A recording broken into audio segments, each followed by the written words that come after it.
കൊച്ചിക്കാരുടേത് മാത്രമായിരുന്നില്ല.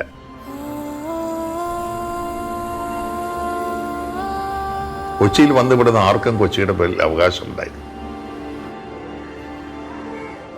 പ്രത്യേകിച്ചും ബാല്യം താണ്ടി കൗമാരത്തിലേക്ക് കടക്കുന്നവരെ. സുരക്ഷയുടെയും സനാതത്വത്തിന്റെയും ചിറകുകൾ കൊണ്ട് അവരെ നയിക്കാൻ ആളുകളില്ലാതെ വരുമ്പോൾ പട്ടിണിയുടെ ഒരു കാലഘട്ടം ഉണ്ടായിരുന്നു. സമൂഹത്തിൽ ഒത്തിരിയധികം തളർച്ചകളുള്ള ഒരു സമയമായിരുന്നതിനാൽ തന്നെ തെരുവിലും അപകട സാഹചര്യങ്ങളിലും പെടുന്ന കുട്ടികളുടെയും യുവാക്കളുടെയും എണ്ണവും കൂടുതലായിരുന്നു.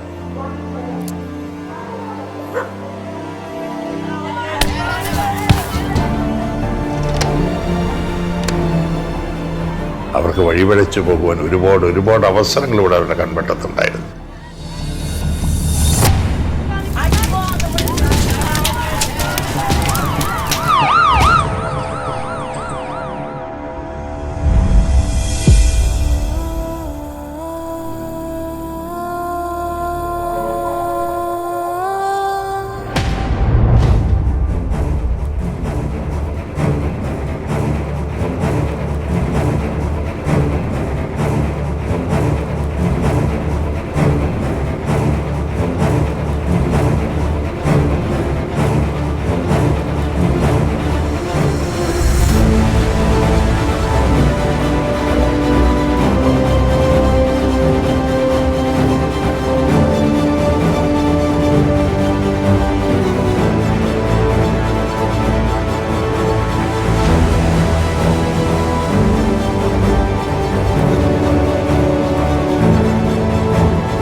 പട്ടിണിയിൽ നിന്ന് രക്ഷപ്പെടാൻ, പട്ടിണിയുടെ കൂടെ വരുന്ന അപമാനങ്ങളിൽ നിന്ന് രക്ഷപ്പെടാൻ എന്തും സ്വീകരിക്കാമെന്നൊരവസ്ഥ വന്നപ്പോൾ തെറ്റിന്റെ വഴി, കുറ്റകൃത്യങ്ങളുടെ വഴി, നീതി വിരുദ്ധമായ ചെയ്വനകളുടെ വഴി അവരുടെ മുമ്പിൽ സുലഭമായ വാതിലുകൾ തുറന്നു കൊടുത്തു. അങ്ങനെ കൗമാരത്തിലേക്ക് കടക്കുന്ന തലമുറയിലെ നഗരത്തിന്റെ കുറ്റവാളികളുടെ പുനർധ്രുവീകരണത്തിന് കാഹളമൂതുന്ന അവസ്ഥയിലേക്ക് കൊച്ചി വന്നെത്തിയപ്പോൾ അതൊരു വലിയ അപകട സാധ്യതയാണെന്ന് തിരിച്ചറിഞ്ഞു ഈ നഗരത്തിന്റെ സാന്നിധ്യം. അത് ഗേസിന്റെ വാക്കുകളാണ് ഞാൻ ഓർക്കുന്നത്. ഇത് ഉൾഗാനയാണ്. ഏത് നിമിഷവും പൊട്ടിത്തെറിക്കാവുന്ന ഒരു അഗ്നിപർവ്വതത്തിന്റെ മുകളിലാണ് നമ്മൾ ജീവിക്കുന്നത്. മറ്റുള്ള സംസ്ഥാനങ്ങളിൽ നിന്ന് പോലും വീട്ടിൽ നിന്നും പ്രശ്നങ്ങളോ അല്ലെങ്കിൽ തെരുവിൽ കഴിയുന്നവരോ പലപ്പോഴും എറണാകുളം തെരുവുകളിൽ എത്തുമായിരുന്നു. തെരുവുകളിൽ താമസിച്ചിരുന്ന ഒത്തിരിയധികം യുവാക്കളും കുട്ടികളുമൊക്കെ ഉണ്ടായിരുന്ന ഒരു കാലഘട്ടമായിരുന്നു. ഇതിനെക്കുറിച്ച് ഇവിടുത്തെ ഭരണാധികാരികൾ വളരെ വ്യാകുലരായി കഴിഞ്ഞപ്പോൾ സർക്കാർ മുൻകൈയെടുത്ത് അവരനാഥരല്ല, ഈ സമൂഹമുണ്ട്, അവരുടെ രക്ഷകർത്താക്കളായി എന്ന ബോധം അവരിൽ ഉണർത്തിയെടുക്കുകയും ചെയ്യുന്നതിനാവശ്യമായ ഒരു സാഹചര്യം ഉണ്ടാക്കിയെടുക്കണമെന്ന ചിന്ത വന്നു. ആരും പോലും ഇല്ലാത്ത, എങ്ങും പോകാനില്ലാത്ത, വീടും കുടിയൊന്നും ഇല്ലാത്ത ആളുകൾ വഴിയോരത്തൊക്കെ കിടക്കുന്നവരെ കൊണ്ടുവന്ന് താമസിപ്പിച്ച് അവരെ മനുഷ്യത്വത്തോടു കൂടി പരിപാലിക്കുക എന്നുള്ള ഒരു ഉദ്ദേശത്തോടു കൂടി രാജഭരണകാലത്ത് തുടങ്ങിയാണ്. ആ സ്ഥാപനം പിൽക്കാലത്ത് അത് മുനിസിപ്പാലിറ്റിയുടെ കീഴിലേക്ക് വന്നു. അപ്പോൾ അവിടെ പള്ളുരുത്തിൽ ലീഫ് സെറ്റിൽമെൻറ്റ് എന്ന് പറയുമ്പോൾ അതിൻ്റെ അകത്ത് കുഷ്ഠരോഗമുള്ള ആളുകളുണ്ട്, TB ഉള്ള ആളുകളുണ്ട്, പ്രായമായ ആളുകളുണ്ട്, കുട്ടികളുണ്ട്, പെൺകുട്ടികളുണ്ട്, ഗർഭിണികളായ സ്ത്രീകളുണ്ട്, എല്ലാ തരത്തിലുള്ള ആളുകളും ഒരൊറ്റ മേൽക്കൂരക്ക് കീഴിലായിരുന്നു ഉണ്ടായിരുന്നത്. പല നാടുകളിൽ നിന്ന് വന്ന് എന്തും ചെയ്യാൻ പഠിക്കാത്തവരായി മാറിയ ഒരുപറ്റം ചെറുപ്പക്കാർ ഈ സമൂഹത്തിന്റെ മുമ്പിൽ വലിയ ചോദ്യചിഹ്നമായി.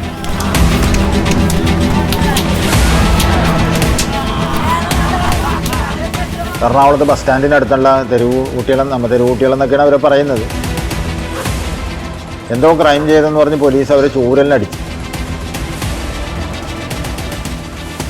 അതിലൊരു കുട്ടിയുടെ മുതുകിൽ ടീഷർട്ട് മാറ്റിയപ്പോൾ ഉണ്ടല്ലോ, ചൂരലിനടിച്ചിട്ടിങ്ങനെ ഏതാണ്ട് ഈ സിനിമയിൽ നമ്മൾ ഈ അടിമകളെയൊക്കെ അടിച്ച് തല്ലുന്ന മാർക്കുകളാണ് അതിൻ്റെ മുതുകത്തുണ്ടായത്.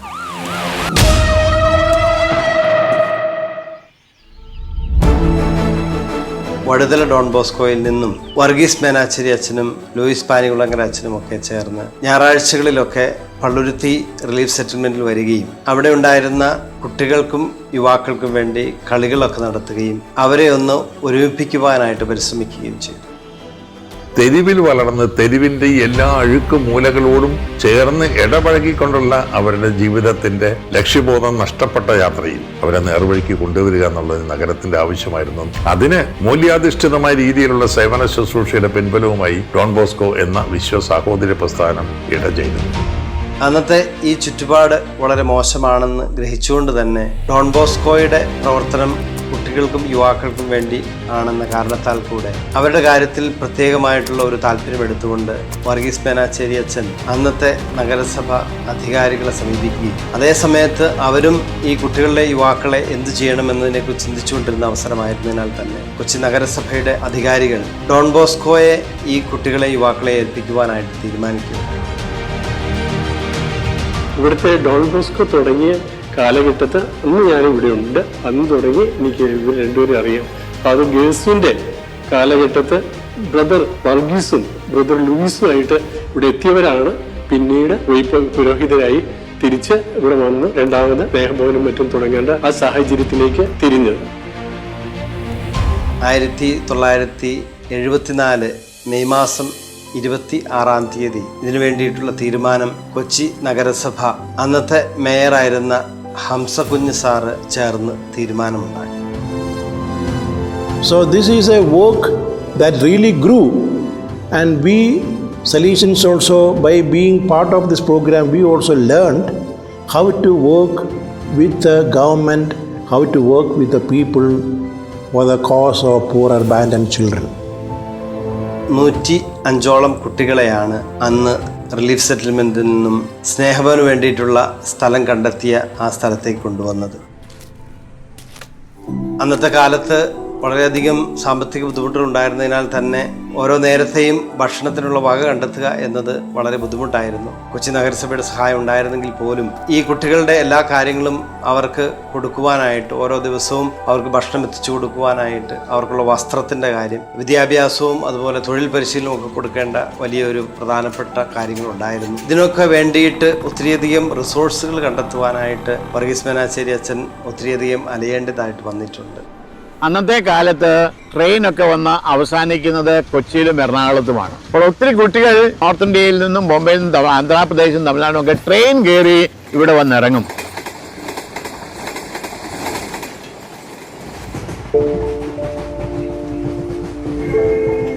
ഇങ്ങനെ കറങ്ങി നടക്കുന്ന കുട്ടികളെ കോർപ്പറേഷന്റെ ഉദ്യോഗസ്ഥർ പിടിക്കാൻ പോകും. അവർ വല്ലപ്പോഴും ആഴ്ചയിൽ ഒരു പ്രാവശ്യം കോർപ്പറേഷന്റെ വണ്ടി ഉണ്ടാകും. അല്ലെങ്കിൽ ഇവിടെ നിന്നുള്ള സ്റ്റാഫ് പയ്യെ അവരിങ്ങനെ അലിഞ്ഞു നടക്കുന്നവരെ കണ്ടുകൊണ്ട് ഒരു വിധത്തില് ഒക്കെ നോക്കാനായിട്ട് അവരെയും പിടിച്ചുകൊണ്ട് വരും. അങ്ങനെയാണ് കുട്ടികൾ ഇവിടെ ഉണ്ടായിക്കൊണ്ടിരുന്നത്. ചുറ്റുപാടുമുള്ള വ്യക്തികളെയും ഒക്കെ കൂട്ടുപിടിക്കുകയും പ്രത്യേകിച്ച് സമ്പന്നരായിരുന്നവരിൽ നിന്നുമൊക്കെ ഏതെങ്കിലും രീതിയിൽ സഹായം കണ്ടെത്തുവാനായിട്ട് കുട്ടികളുടെ ബാൻഡൊക്കെ തുടങ്ങുകയും അതുപോലെ തന്നെ അവർക്ക് തൊഴിൽ പരിശീലനത്തിന് വേണ്ടിയിട്ടുള്ള സംവിധാനങ്ങൾ തയ്യാറാക്കുകയും ചെയ്തു. ഈ സ്നേഹഭവൻ തുടങ്ങാനുള്ള കാരണം എന്ന് വെച്ചാൽ കളക്ട് ചെയ്യാൻ രാത്രി അവര് റോന്ത് ചുറ്റാൻ പോകും. റോന്ത് ചുറ്റിയിട്ട് ഈ പ്രധാനമായിട്ട് 3 സ്ഥലങ്ങളിൽ നിന്നാണ് അവർ കൊണ്ടുവരുന്നത്. എറണാകുളം മാർക്കറ്റിനെ ബേസ് ചെയ്ത് അനാഥരായിട്ട് അലഞ്ഞു കിടക്കുന്ന കുട്ടികൾ, രണ്ടാമത് എറണാകുളം സൗത്ത് റെയിൽവേ സ്റ്റേഷനിൽ അനാഥരായിട്ട് അലഞ്ഞു കിടക്കുന്ന കുട്ടികൾ, പിന്നെ പോർട്ടില്, അന്ന് കൊച്ചിൻ പോർട്ടാണ് ഏറ്റവും വലുത്, ഐലൻഡിലാണത്, അവിടുത്തെ കുട്ടികളെ കളക്ട് ചെയ്ത് കൊണ്ടുവരിക.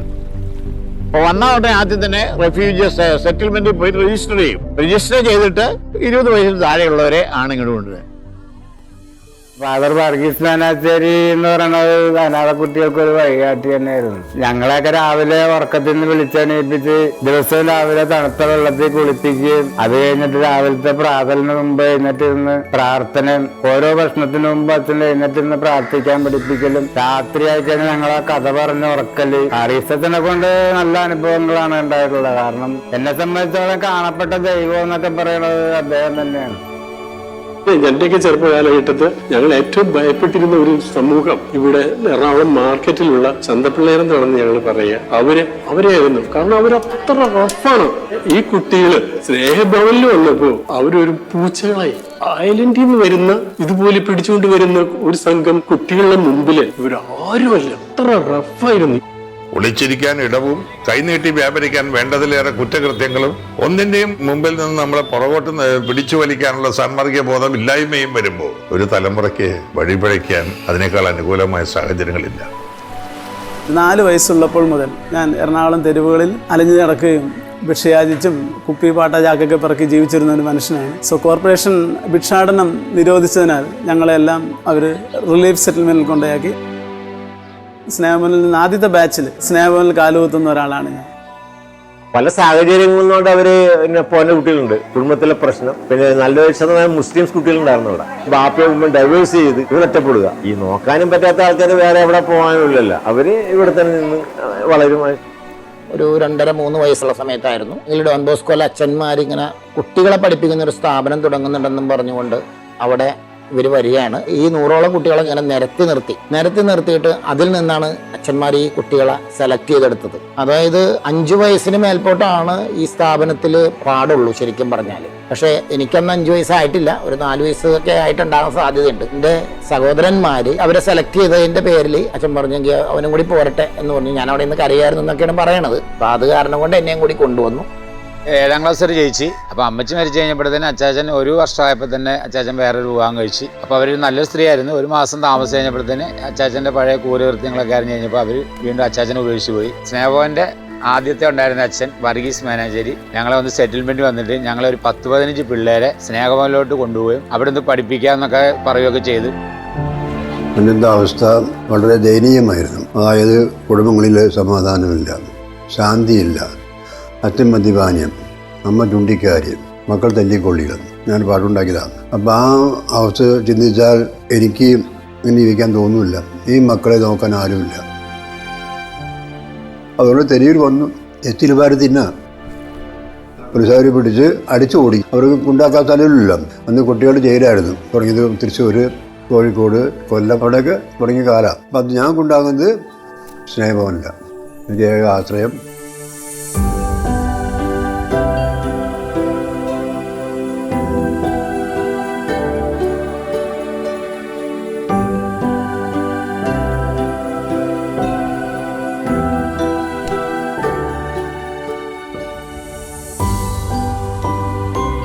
എനിക്കൊരു ഡയറി ഉണ്ട്, ഞാൻ എഴുതി വയ്ക്കും. 3-ാം തീയതി ഇത്ര കുട്ടികളെ കിട്ടി പിന്നെ എഴുതി വെച്ചിട്ട് സ്നേഹഭവൻ. അപ്പോൾ ഞാൻ ഭർത്താവ് ഇനി എനിക്ക് വേണ്ടി തുടങ്ങിയ സ്ഥാപനം. അവിടെ ആ നല്ല ഇടയിൽ നിന്ന് കാത്തിരിക്കുക വർഗീസ് മേനാച്ചേരി വെച്ചാൽ. ഞങ്ങൾ ഈ തെരുവിൽ ജീവിച്ച കാരണം ഞങ്ങൾ പിള്ളേർ ഒരു 5-6 പേരും കൂടി വെള്ളത്തിൽ കൂടി ചാടി വീണ്ടും ഹാർബറിൽ പോയി, ഐലൻഡിൽ പോയി.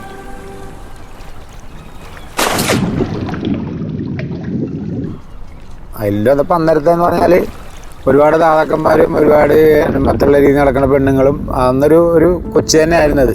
കാരണം വെച്ചാൽ കപ്പൽ ഇഷ്ടം പോലെ വരും, ഒരുപാട് വർക്കുകളും കാര്യങ്ങളും ഭയങ്കര തിരക്കായിരുന്നു. ഞങ്ങൾ തെരുവിൽ തന്നെ ഞങ്ങളൊരു 10-30 പേരോളം മൊത്തത്തിലുണ്ടായി.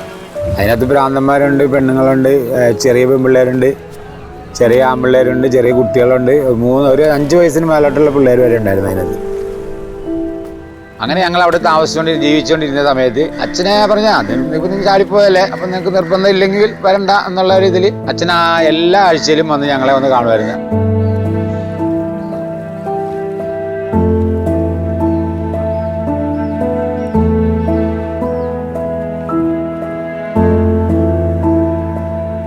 അച്ഛൻ വന്ന് കണ്ട് കാപ്പി മേടിച്ചു കൊടുക്കാൻ, വിത്തോട്ട് കാപ്പി ഞാനാണ് വാങ്ങിച്ചു കൊടുത്തോണ്ടിരുന്നത്.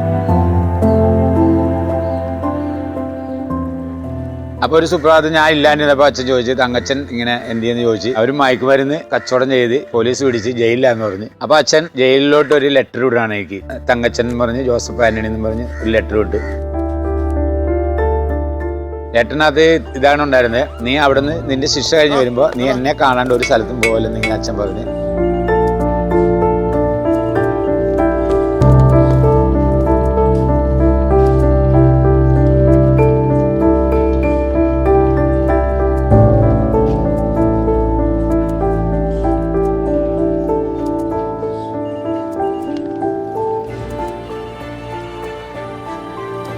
അങ്ങനെ ഞാൻ ഒരു 3.5 മാസക്കാലം ജയിലിൽ കിടന്നിട്ട് ഞാൻ കുറ്റം സംഭവിച്ചിട്ട് എന്നെ ശിക്ഷിച്ചില്ല. എന്നെ ഇങ്ങനെ റിമാൻഡിൽ വെച്ചോണ്ടിരുന്നു. അപ്പൊ അന്ന് ശിക്ഷിച്ചു കഴിഞ്ഞാൽ ദുർഘട പാഠശാലയിലോട്ട് കോട്ടയത്തോട്ടേ വിടുകയുള്ളൂ. അപ്പൊ ഞാനൊരു നല്ല പയ്യനാന്നുകൊണ്ട് മജിസ്ട്രേറ്റിന് എന്തോ ഒരു സിമ്പതി തോന്നിയിട്ട് റിമാൻഡ് തന്നെ വെച്ചോണ്ടിരുന്നു. അപ്പൊ ഞാൻ പറഞ്ഞ് എനിക്ക് മറ്റൊരു സങ്കടം ഉണ്ടെന്ന് പറഞ്ഞു. അപ്പം ചോദിച്ചു എന്താണെന്ന് ചോദിച്ചു. ഞാൻ പറഞ്ഞ് കുറ്റം സംഭവിച്ചു കഴിഞ്ഞാൽ ശിക്ഷ ശരിവെക്കണം എന്നാണ് നിയമം. ഒന്നെങ്കിൽ എന്നെ ശിക്ഷിച്ച് ജയിലിലോട്ട് വിടണം, അല്ലെങ്കിൽ എനിക്കൊരു മാപ്പ് വരണം. ഞാൻ ഇനി ഒരിക്കലും ഞാൻ ഈ പ്രവൃത്തി ചെയ്യൂല എന്ന് പറഞ്ഞു. അങ്ങനെ 3.5 മാസം കിടന്ന് ശിക്ഷ ശരിവെച്ചിട്ട് എന്നെ വെറുതെ വിട്ടേക്കെന്ന് പറഞ്ഞു. ഞാൻ നേരെ വന്നിട്ട് വന്നത് സ്നേഹഭവനിൽ വന്ന് വർഗീസ് അച്ഛനെ കണ്ടു. അപ്പോൾ അച്ഛൻ പറഞ്ഞു നിന്റെ ആഗ്രഹം എന്താണ്, നീ ഇനി തിരിച്ച് ഐലൻഡിലോട്ട് പോകണമെന്ന് പറഞ്ഞു. അപ്പോൾ ഞാൻ പറഞ്ഞു എനിക്കൊരു തൊഴിൽ പഠിക്കണം എന്ന് പറഞ്ഞു. അങ്ങനെ ഡോൺ ബോസ്കോയിൽ വെൽഡിങ്ങിനും ഉണ്ടാക്കി.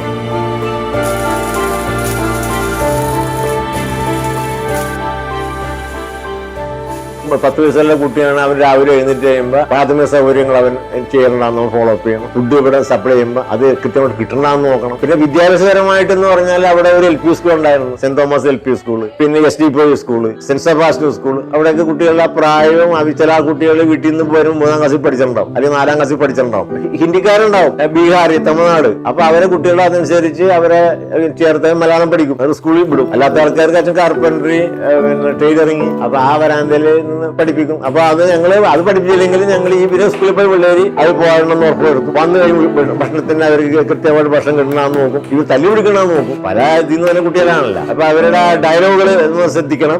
അതിനുശേഷം വൈകുന്നേരം ഇവര് കളിയുണ്ട്, കുടിച്ച് റെഡിയായി കഴിയുമ്പോ പ്രെയർ ഉണ്ട്, നൈറ്റ് സ്റ്റഡി ഉണ്ട്. നൈറ്റ് സ്റ്റഡി സലേഷൻസിന്റെ പ്രധാന ഘടകമാണ്. ഞാൻ പഠിപ്പിച്ചിരുന്നത് ഇവിടെ അടുത്തുള്ള സെന്റ് സെബാസ്റ്റ്യൻ സ്കൂളിലാണ്. അവിടെയാണ് ഇവിടുത്തെ കുട്ടികളെല്ലാവരും തന്നെ പഠിച്ചുകൊണ്ടിരുന്നത്. പ്രത്യേകിച്ച് 10ാം ക്ലാസ്സിലെ കുട്ടികളെ വളരെയധികം ശ്രദ്ധിക്കുമായിരുന്നു. അവിടെ വെച്ചുള്ള അനുഭവങ്ങളിലൂടെ അവരോട് കൂടുതൽ അടുക്കുവാനും അവരുടെ കാര്യങ്ങൾ മനസ്സിലാക്കുവാനും എനിക്ക് സാധിച്ചു. വൈകുന്നേരങ്ങളിൽ ഞാനിവിടെ വന്ന് പഠിപ്പിക്കും, ശനിയാഴ്ച ദിവസങ്ങളിലും ഞായറാഴ്ച ദിവസങ്ങളിലും.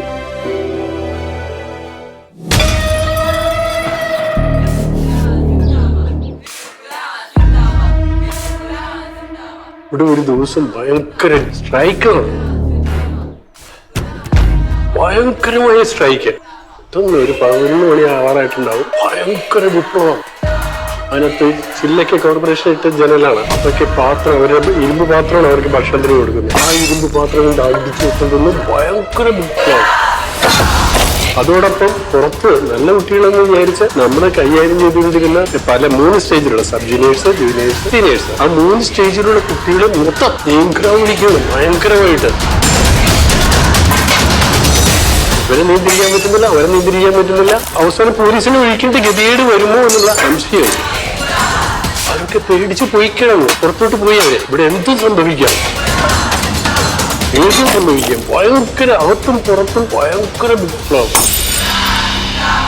എന്താ കാര്യം ഉണ്ടായതെന്നുള്ളത്, ഉച്ചക്കത്ത് മാത്രമേ ചോറുള്ളൂ, വൈകുന്നേരം ഗോതമ്പാണ്. ഗോതമ്പ് ഉണ്ട വന്നാൽ അവരെ തൃപ്തിയാണ്, അവർക്ക് വലിയ കുഴപ്പമില്ല. പക്ഷെ ഗോതമ്പ് കഞ്ഞി എന്ന് പറഞ്ഞാൽ എന്തോ അതിനെ വൈകുന്നേരത്തെ അവർക്ക് ഇഷ്ടമല്ല. ഇതിലുള്ള കുറെ ദാതാക്കന്മാരുണ്ട്, അവർ ഉച്ചക്ക് ചോറങ്ങ് എടുത്തുകൊണ്ട് മാറ്റും, അത് പോണിക്കണക്കിനായി മാറ്റും. കിച്ചണിൽ വന്നിട്ട് അവരങ്ങ് എടുത്തുകൊണ്ട് പോവാണ്. അപ്പൊ എന്തുണ്ടാവും, ഉച്ചക്ക് റേഷൻ നമ്മൾ ഓരോരുത്തർ കൃത്യമായിട്ടുള്ള ഇവിടത്തേക്കിടെ കുറെ പേർക്ക് കിട്ടാതെ വരും, നിരപരാധികളായ പാവങ്ങൾക്ക് കിട്ടാതെ വരും. ഇവര് വന്ന് കുറച്ച് പേര് വന്ന് അവരെടുത്തുകൊണ്ട് ചോറ് എടുത്തുകൊണ്ട് അവർ പോവും. അപ്പൊ ഞാൻ പറഞ്ഞു ഞാൻ വന്നിരിക്കാം, ഇവരാരെങ്കിലും വരട്ടെ. ഞാൻ ഒരു സ്റ്റൂളിട്ട് അവിടെ ആ കിച്ചണിൽ ഇരുന്നു. പിറ്റേ ദിവസം അവര് അരണയില് അതിനെടുത്ത് ഈ അരിയിലിട്ടു. എന്തു വന്നപ്പോ അരണയിൽ നിന്നു അവരെടുത്ത് ഇങ്ങനെ ചൂണ്ടിക്കാണിച്ചിട്ട് ഇത് കണ്ട, ഇതാണ് ഞങ്ങൾക്ക് തന്നെ ഭക്ഷണം. അതാണ് അവിടെ ഇൻക്ലാവും ബഹളം, ഇൻക്ലാവും ഭയങ്കരമായിട്ട് വിളിച്ചോണ്ടിരിക്കുക. ഞാൻ വിളിച്ചു, അമ്മ എന്താ വിളിക്കണേ? ഞാനല്ല, ശരിയായ ലീഡറെ കാണിച്ചു തന്നു, അയാളാണ് ഇതിന്റെ പിന്നിലെ. അയാൾ നോക്കുമ്പോ കഴിയാൻ കിട്ടി, അവൻ ഇൻക്ലാവും കഴിക്കുന്നില്ല, ചുക്കും ചെയ്യുന്നില്ല, വളരെ സുസ്മരണമായിട്ട് അവിടെ വെറുതെ നിറയ്ക്കണം. ഞാൻ അവനെ വിളിച്ചു, നീ ആരാന്ന് പറഞ്ഞു. അവൻ വന്നു, തോളത്ത് കൈയിട്ട് വിളിച്ചുകൊണ്ട് അവനോട് കുറെ കൊണ്ടുപോയി. അവൻ സംസാരിച്ചു കഴിഞ്ഞപ്പോ അവന്റെ കണ്ണിൽ നിന്ന് വെള്ളം വന്നു. കാരണം അവർക്ക് ജീവിതത്തിൽ നിന്ന് കിട്ടിയിട്ടുള്ള അനുഭവങ്ങൾ അവർ അതുപോലെയാണ്. ഉടനെ ഞാൻ അച്ഛൻ്റെ പറഞ്ഞു, 1-2 ലീഡർമാരുണ്ട്, അവർ വിളിച്ച് അച്ഛനൊന്ന് സംസാരിക്കുക. ഉടനെ വർഗീസ് അച്ഛന്റെ ഓഫീസിലേക്ക് അവരെ വിളിച്ചു. വർഗീസ് അച്ഛൻ സംസാരിച്ചു. ഒരു അരമണിക്കൂർ കഴിഞ്ഞു. അവരൊക്കെ പുറത്തു വന്നു. ഇംഗ്ല വിളിച്ചവരെ അവരെ കൊണ്ട് തന്നെ അതൊക്കെ ക്ലീൻ ചെയ്യിച്ച് ആ ചില്ലൊക്കെ പെറുപ്പിച്ച് പിന്നെ 2ാമത് അരിയിട്ട് വേവിച്ച് 2ാമത് വേണവരെ അവർക്കൊന്നും ഒരു വിഷമമില്ല, സന്തോഷത്തോടെ ഇരിക്കും. ഞാൻ 9ാം ക്ലാസ്സിൽ പഠിക്കുമ്പോഴാണ് സ്നേഹഭവനിൽ ഞാൻ എത്തിച്ചേരാനുള്ള ഇടയായത്. സ്നേഹഭവനിൽ ഒരു 3 മാസത്തോളം നിന്നത്. അത് കഴിഞ്ഞപ്പോഴത്തേക്ക് ഞങ്ങൾ ഡോൺ ബോസ്കോയിലേക്ക് മാറ്റി. ഡോൺ ബോസ്കോയിൽ നിന്നാണ് 8, 9, 10 പഠിച്ച്. എന്നെ ഇപ്പോഴും കുട്ടികൾ വിളിക്കണ ചേട്ടാന്നാ വിളിക്കണം, അല്ലാതെ സാറേ എന്ന സ്റ്റാഫ് എന്ന അങ്ങനെയൊന്നുമല്ല വിളിക്കും, ചേട്ടാന്നാണ്. അപ്പോൾ അവരുടെ ചേട്ടൻ്റെ ഒരു സ്ഥാനത്ത് നിന്ന് പല കാര്യങ്ങളും പറഞ്ഞു കൊടുക്കാൻ പറ്റി. പലർക്കും അത് അന്നത്തെ സമയത്തൊക്കെ അവർക്ക് ഭയങ്കര ആശ്വാസമായിരുന്നു. നമ്മൾ പലതും കൊടുക്കുമെങ്കിലും അവരുടെ ആ മാനസികമായിട്ടുള്ള പ്രശ്നങ്ങൾ പെട്ടെന്ന് നമ്മൾ കണ്ടറിഞ്ഞ് മാറ്റി കഴിഞ്ഞാൽ അവർ കൂടുതൽ വളർന്നു വരും.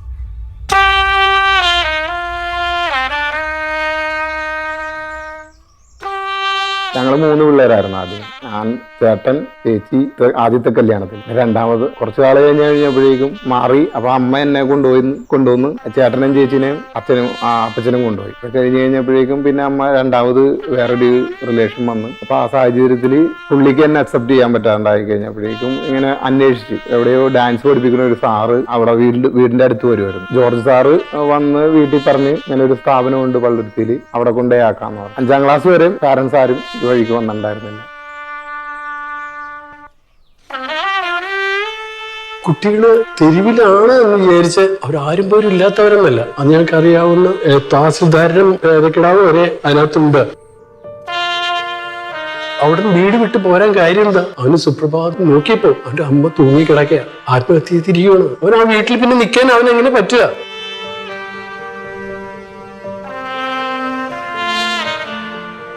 ഇവരെല്ലാവരും കൊണ്ടുവരുമ്പോ അന്ന് ഈ സാർമാരായിരുന്നു ഇതിന്റെ കാര്യങ്ങൾ ചെയ്തുകൊണ്ടിരുന്നത്. അവരെന്ന് പറഞ്ഞാല് ഐലൻഡില് കുപ്പിയും പാട്ടയും പെറുക്കി നടക്കുകയും അതുപോലെ വല്ല ഹോട്ടലിൽ നിന്ന് വല്ല മേടിച്ചു കഴിക്കുകയും അങ്ങനെയുള്ള ടീമായിട്ട് നടക്കും. അപ്പൊ അന്ന് ഈ സാർമാർക്ക് കുറെ ബുദ്ധിമുട്ട് ഉണ്ടായിട്ടുണ്ട്. അപ്പൊ ഞാൻ പഠിക്കാനൊന്നും പോയില്ല. ഞാൻ 7ാം ക്ലാസ് വരെ പഠിച്ചിരുന്നായിരുന്നു. അപ്പൊ എന്നെക്കാട്ടിൽ ചെറിയ പിള്ളേരാണ് അവിടെ ഉണ്ടായിരുന്നത്. അപ്പൊ ഞങ്ങൾ പുറത്തു പോകുന്ന ആൾക്കാരായിരുന്നു. അപ്പൊ അത് കാരണം ഞങ്ങൾക്ക് പഠിക്കേണ്ടതൊന്നും വന്നില്ല. പഠിക്കാനുള്ള ആഗ്രഹം ഉണ്ടായില്ല. ആഗ്രഹം ഉണ്ടെങ്കിൽ അച്ഛൻ പറഞ്ഞ് 7ാം ക്ലാസ്സിൽ കൊണ്ട് ചേർക്കാൻ പഠിക്കാന്ന് പറഞ്ഞ് ഞങ്ങൾ ഐലൻഡിൽ നിന്ന് വന്ന ആൾക്കാരും പഠിത്തത്തിന് വേണ്ടി പോയില്ല. കാരണം വെച്ചാൽ ഞങ്ങൾ അത്രയ്ക്ക് ബേഡായിരുന്നു.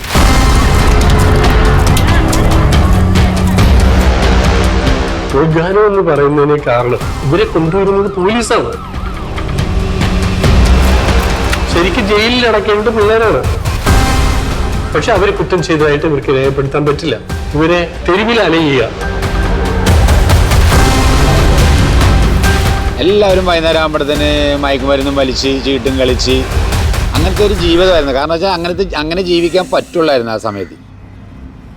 കാരണം വെച്ചാൽ അത്രയ്ക്ക് തെരുവെന്ന് പറയുമ്പോൾ അത്രയ്ക്ക് ദാതാക്കന്മാരും അതുപോലെയുള്ള മറ്റുള്ള പെണ്ണുങ്ങളും അങ്ങനത്തെ ഒരു ജീവിതമായിരുന്നു. കാരണം വെച്ചാൽ എല്ലാം കൂടെ ഒരു 10-100 ചില്ലാനും ആൾക്കാർ ഒരുപാട്. ഒരു 10 രൂപ പോക്കറ്റ് വെച്ചുകൊണ്ട് നടക്കാനും പറ്റില്ല. അപ്പം തന്നെ ദാതാക്കന്മാർ വന്ന് കൊട്ടി തലക്കിട്ട് കൊട്ടി എടുത്തുകൊണ്ട് പോകും.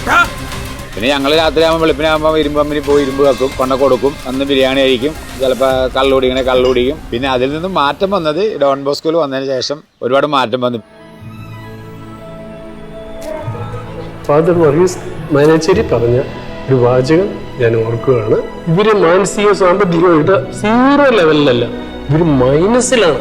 ഇവരെ നമുക്ക് 0 ലെവലിൽ എത്തിക്കാൻ കഴിഞ്ഞാൽ, അതായത് നമ്മളുള്ളതിൽ ഏറ്റവും സംസ്കാരശൂന്യനായ ഒരുത്തന്റെ ആ സ്റ്റേജിലോട്ടെങ്കിലും എത്തിക്കാൻ കഴിഞ്ഞാൽ നമ്മൾ വിജയിച്ചു. ഈ തെരുവിൽ ഒരു നിയമമില്ല. ആ നിയമം സർവൈവൽ ഓഫ് ദ ഫിറ്റസ്റ്റ്. അതിന് എന്ത് മാർഗം അത് ഇവർക്ക് ആരും പറഞ്ഞു കൊടുക്കാനുമില്ല.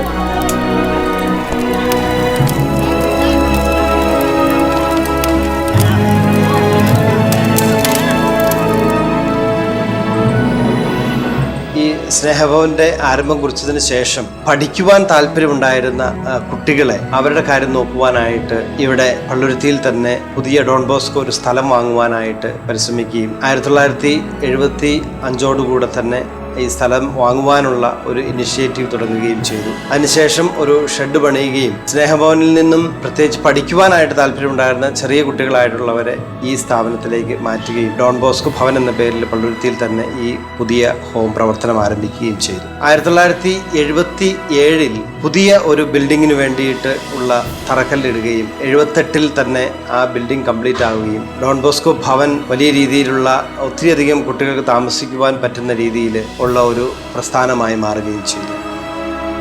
അന്ന് ഡോൺ ബോസ്കോയിലെ പിള്ളേരെന്ന് പറയുമ്പോൾ ഇവിടെ തന്നെയായിരുന്നു. സ്നേഹഭവനിലെ പിള്ളേരും ഡോൺ ബോസ്കോയിലെ പിള്ളേരുമായിട്ട് ഇച്ചിരി വ്യത്യാസം ഉണ്ടായിരുന്നു. ഇവിടുത്തെ പിള്ളേർ വൈകുന്നേരം ആകുമ്പോൾ അവിടെ ബോൾ കളിക്കാനും അങ്ങനെയുള്ള ആവശ്യത്തിനൊക്കെ വരും. സ്വന്തമായിട്ട് ഒരു ബോർഡിങ്ങിൽ പഠിക്കുന്ന പിള്ളേർ എങ്ങനെയായിരിക്കും എന്ന് പറഞ്ഞുകൊണ്ട് ഫുൾ സ്വാതന്ത്ര്യം ഉണ്ടായിരുന്നു. ആ സമയത്ത് ഒരു തെറി പോലും വായി വരാത്ത കുറേ വർഷങ്ങളുണ്ടായിരുന്നു അച്ഛൻ പഠിപ്പിച്ച ആ നല്ല പാഠങ്ങളിൽ. ഞാൻ വരാനുള്ള സാഹചര്യം ഇതായിരുന്നു. എൻ്റെ മാതാപിതാക്കള് മദർ മരിച്ചു. അതിനുശേഷം ഫാദർ പിന്നെ ഞങ്ങൾ രണ്ടുപേരായിരുന്നു. എൻ്റെ അനിയനും ഉണ്ടായിരുന്നു. ഞങ്ങളിങ്ങനെ ഇവിടെ കൊണ്ടുവന്ന് ആക്കിയത്.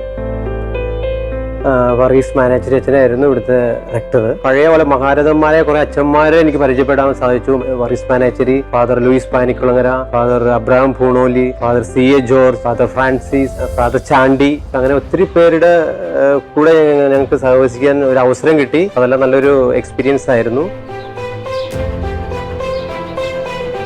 വർഗീസച്ചൻ എന്ന് പറഞ്ഞാൽ കാണപ്പെട്ട ദൈവം തന്നെയാണ്. ഞാൻ മാത്രമല്ല, 100 കണക്കിന് പിള്ളേര് അച്ഛൻ കാരണം ഇന്നിപ്പോ ഓരോ കുടുംബമൊക്കെ ആയിട്ട് ജീവിക്കണുണ്ട്. അന്ന് തീർച്ചയായിട്ടും ഈ സാമ്പത്തിക ബുദ്ധിമുട്ടുകളിൽ സഹായമായി വന്നത് ഫാദർ ഗേസു ആയിരുന്നു. ഫ്രാൻസ് നാട്ടിൽ നിന്നും വന്ന അദ്ദേഹം തമിഴ്നാട്ടിലും വടുതലയിലുമായിട്ട് ഒത്തിരിയധികം പ്രോജക്റ്റുകൾ പാവപ്പെട്ടവർക്ക് വേണ്ടി ചെയ്യുന്നുണ്ടായിരുന്നു. അങ്ങനെ വർഗീസ് മേനാച്ചേരി അച്ഛൻ ഗേസു അച്ഛനെ സമീപിക്കുകയും അച്ഛൻ കുട്ടികളുടെ അവസ്ഥ മനസ്സിലാക്കുകയും അവർക്ക് ഒരു ഭാവി ഉണ്ടാക്കി കൊടുക്കേണ്ടത് ഡോൺ ബോസ്കോയുടെ തന്നെ പ്രവർത്തനമാണെന്ന് മനസ്സിലാക്കിക്കൊണ്ട് അതിനു വേണ്ടിയിട്ടുള്ള നടപടികൾ എടുക്കുകയും ചെയ്തു.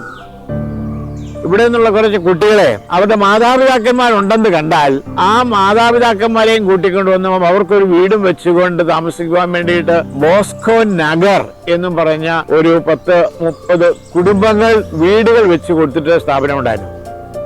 ഞാൻ ജോലിക്ക് പോകുമ്പോൾ പിള്ളേരെ ഈ മറ്റുള്ള ആൾക്കാരൊക്കെ ആക്രമിക്കുകയൊക്കെ ചെയ്യും, ബന്ധുവെക്കാനൊക്കെ എടുത്ത് കളയും. ഞാൻ കഴിയിട്ടപ്പോഴാണ് പിള്ളേരെ ആയിട്ട് ഇവിടെ വന്നു ചേർന്നത് വള്ളുവറ്റി. 2 വർഷക്കാലം മാത്രമേ എനിക്ക് സ്നേഹഭവനിൽ നിൽക്കേണ്ടിയിട്ട് വന്നിട്ടുള്ളൂ. അതിനുശേഷം അച്ഛൻ ഞങ്ങളൊരു 76 ആയപ്പോഴത്തേക്കും വേറെ സ്ഥലത്ത് വീട് തന്ന് ഞങ്ങളെ അവിടെ വാടകയ്ക്ക് താമസിപ്പിക്കുകയുണ്ടായി. അപ്പൊ അമ്മച്ചി ഞാനും സഹോദരിയൊക്കെ കൂടി ഒരു ഷെഡിലാണ് താമസിക്കണ വാടക. ആ ഷെഡിന്റെ ഉള്ളിൽ വെള്ളം കയറി ഇങ്ങനെ ഞങ്ങൾ ഇരിക്കുമ്പോഴാണ് പറയത്തച്ഛൻ വന്നിത് കാണുന്നത്. അപ്പൊ അച്ഛൻ ഞങ്ങളോട് പറഞ്ഞപ്പോ തന്നെ നിങ്ങൾക്ക് ഇതിനൊരു പരിഹാരം ഉണ്ടാകും, കോനഗറിൽ ആദ്യം വീട് കിട്ടണ ഞങ്ങൾക്കാണ്.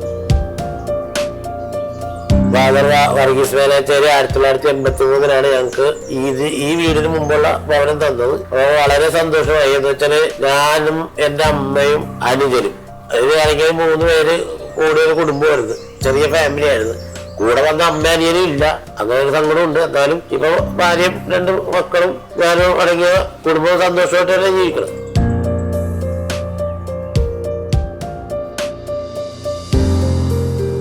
വീട്ടിലെ സാമ്പത്തിക ബുദ്ധിമുട്ടുകൾ കാരണം അമ്മ കൊണ്ടുവരികയാണ്. 80 തൊട്ട് 84 വരെ ഞങ്ങളവിടെ ഉണ്ടായിരുന്നുള്ളൂ. ഒരു ദിവസം അച്ഛൻ പെട്ടെന്ന് പറഞ്ഞ് ഒരു വീട് റെഡി ആയിട്ടുണ്ട്, അപ്പൊ നിങ്ങള് അമ്മയൊക്കെ വരാൻ പറഞ്ഞു. അങ്ങനെ അമ്മേനെ വിളിച്ച്, ഞങ്ങൾ 5 മക്കളാണ്. അന്ന് അമ്മ കൂലിപ്പണിക്ക് പോണ സമയമായിരുന്നു. പിന്നെ ഞങ്ങളുടെ വിദ്യാഭ്യാസ കാര്യങ്ങളിലൊക്കെ സ്നേഹഭവനിൽ സഹായം ഉണ്ടായിരുന്നു. സാമ്പത്തികമായിട്ടുള്ള അത്യാവശ്യ കാര്യങ്ങൾ ഇവിടെ നിന്ന് പഠിച്ചുകൊണ്ടിരിക്കുന്ന സമയത്ത് അന്ന് താജ് മലബാറിൽ താൽക്കാലിക ജോലിക്കൊക്കെ പോകണ ഒരു സമയമായിരുന്നു. അച്ഛൻ്റെ അടുത്ത് നിന്ന് ഒരു ലെറ്റർ മേടിച്ചിട്ട് ആ ലെറ്റർ കൊണ്ട് ചെന്നപ്പിന്നെയാണ് അവര് അപ്രൂവൽ എടുത്തത്. ഫ്രഷ് ഇതിൽ തന്നെ ഒരു ജോബ് കിട്ടി. അവിടെ നിന്ന് ഞാനിപ്പോ ഇത്രയും എത്തിയേക്കണത്.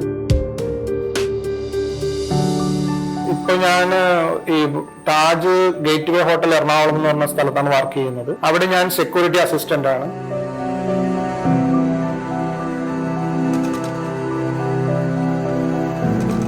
ഞാൻ ഏത് സമയം ആ ഗേറ്റിൽ വന്ന് നിൽക്കുമായിരുന്നു. എന്ന് വെച്ചാൽ അതുവരെ ഓപ്പൺ ആയിട്ടുള്ള സ്ഥലത്ത് നിന്നിട്ട് ഒരു കോമ്പൗണ്ടിനകത്തേക്ക് വന്നതിന്റെ ഒരു ബുദ്ധിമുട്ട് കൊണ്ട് ഞാൻ ഏത് നേരം ആ ജനൽ വഴി വന്ന് നോക്കി നിൽക്കുമായിരുന്നു.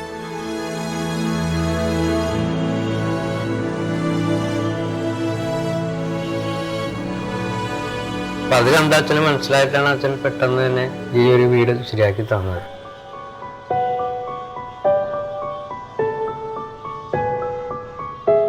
അച്ഛൻ എന്ന് വെച്ചാൽ നമ്മളെ മനസ്സ് കാണാനുള്ള ഒരു പ്രത്യേക കഴിവുണ്ടായിരുന്നു.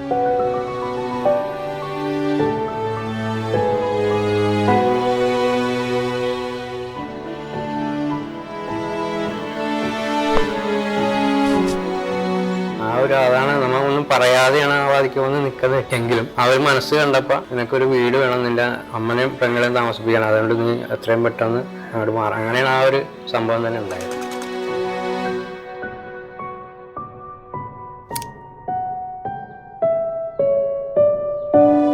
കുറെ നാൾ അവിടെ കിടന്നു കഴിഞ്ഞ് ഫുഡൊക്കെ കഴിച്ച് കഴിഞ്ഞ് നന്നായി കഴിയുമ്പോൾ വീണ്ടും ഇറങ്ങിപ്പോകും എറണാകുളത്തോട്ട്. അങ്ങനെ പലപ്പോഴും പോയി. അങ്ങനെ എറണാകുളത്ത് ഇങ്ങനെ നടക്കുമ്പോൾ ഫാദർ വർഗീസ് മേനാച്ചേരി സ്കൂട്ടറായിട്ട് ഞങ്ങൾ അന്വേഷിച്ച് വന്ന് അച്ഛൻ അധ്യാപകർ വന്ന് ഒരു ബജാജിന്റെ സ്കൂട്ടർ ഉണ്ടായിരുന്നു. എറണാകുളം ടർബോ ഗ്രൗണ്ടിൽ ഞങ്ങൾ ബസ് ചെയ്യുന്ന പണിയുണ്ടായി. അത് കഴിക്കൊണ്ടിരിക്കുമ്പോൾ അച്ഛൻ അവിടെ വന്നിട്ട് ഞങ്ങളുടെ അടുത്ത് പറഞ്ഞ് വടുതല ഡോൺ ബോസ്കോയിൽ ഒരു മീറ്റിംഗ് ഉണ്ട്, നിങ്ങൾ 2 ദിവസം അവിടെ വന്ന് പങ്കെടുക്കണം, പിള്ളേർക്ക് വേണ്ടിയുള്ളതാണെന്നൊക്കെ പറഞ്ഞ്.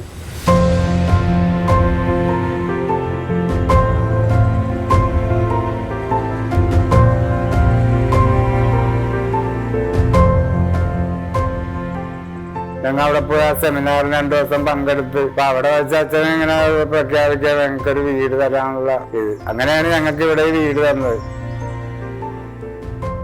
1972 പള്ളുരുത്തി പുല്ലാർദേശം റോട്ടില് 26 വീട് വെച്ചു കൊടുത്തതിൽ അതിലൊരു വീട് കിട്ടിയതാണ് ഏറ്റവും വലിയൊരു ഹൃദയത്തിൽ തൊട്ടൊരു അനുഭവം ഉണ്ടായത്. കാരണം സഹോദരിമാര് ഈ പറഞ്ഞ കോർപ്പറേഷന്റെ ഹോമിലും ഞങ്ങൾ ഈ പറഞ്ഞ ഈ ഡോൺ ബോസ്കോയിലും സ്നേഹഭവനിലുമായിട്ട് കഴിയാൻ. ശരിക്കും ഞങ്ങൾക്ക് ഈ സഹോദരിമാരെ കാണാൻ പോകണമെങ്കിൽ ഞായറാഴ്ച മാത്രമേ ഞങ്ങൾക്ക് ഒരു ദിവസമുള്ളൂ. ഈ ഞായറാഴ്ച 1 മണിക്കൂറാണ് ഞങ്ങൾക്ക് തരുന്നത്. അതായത് ഇവിടുന്ന് ഞങ്ങൾ നടന്ന് വേണം പള്ളുരുത്തി സെറ്റിൽമെന്റിൽ പോയി കുട്ടികളെ കാണാനായിട്ട്. ഈ വീട് കിട്ടിക്കഴിഞ്ഞപ്പോൾ ഞങ്ങൾ ഈ 5 പേരും ഒന്നിച്ചായി. ഭക്ഷണം കുറവുണ്ട്, ബുദ്ധിമുട്ടുണ്ട്, ആരെ കാണാൻ വേണ്ടി ഒരിടത്തും പോണ്ടി വന്നില്ല. അതാണ് ഹൃദയത്തിൽ തൊട്ട ഈ സ്നേഹഭവനിൽ നിന്ന് കിട്ടിയ ഏറ്റവും വലിയൊരു സമ്പാദ്യം, അല്ലെങ്കിൽ ഏറ്റവും വലിയൊരു അനുഭവം.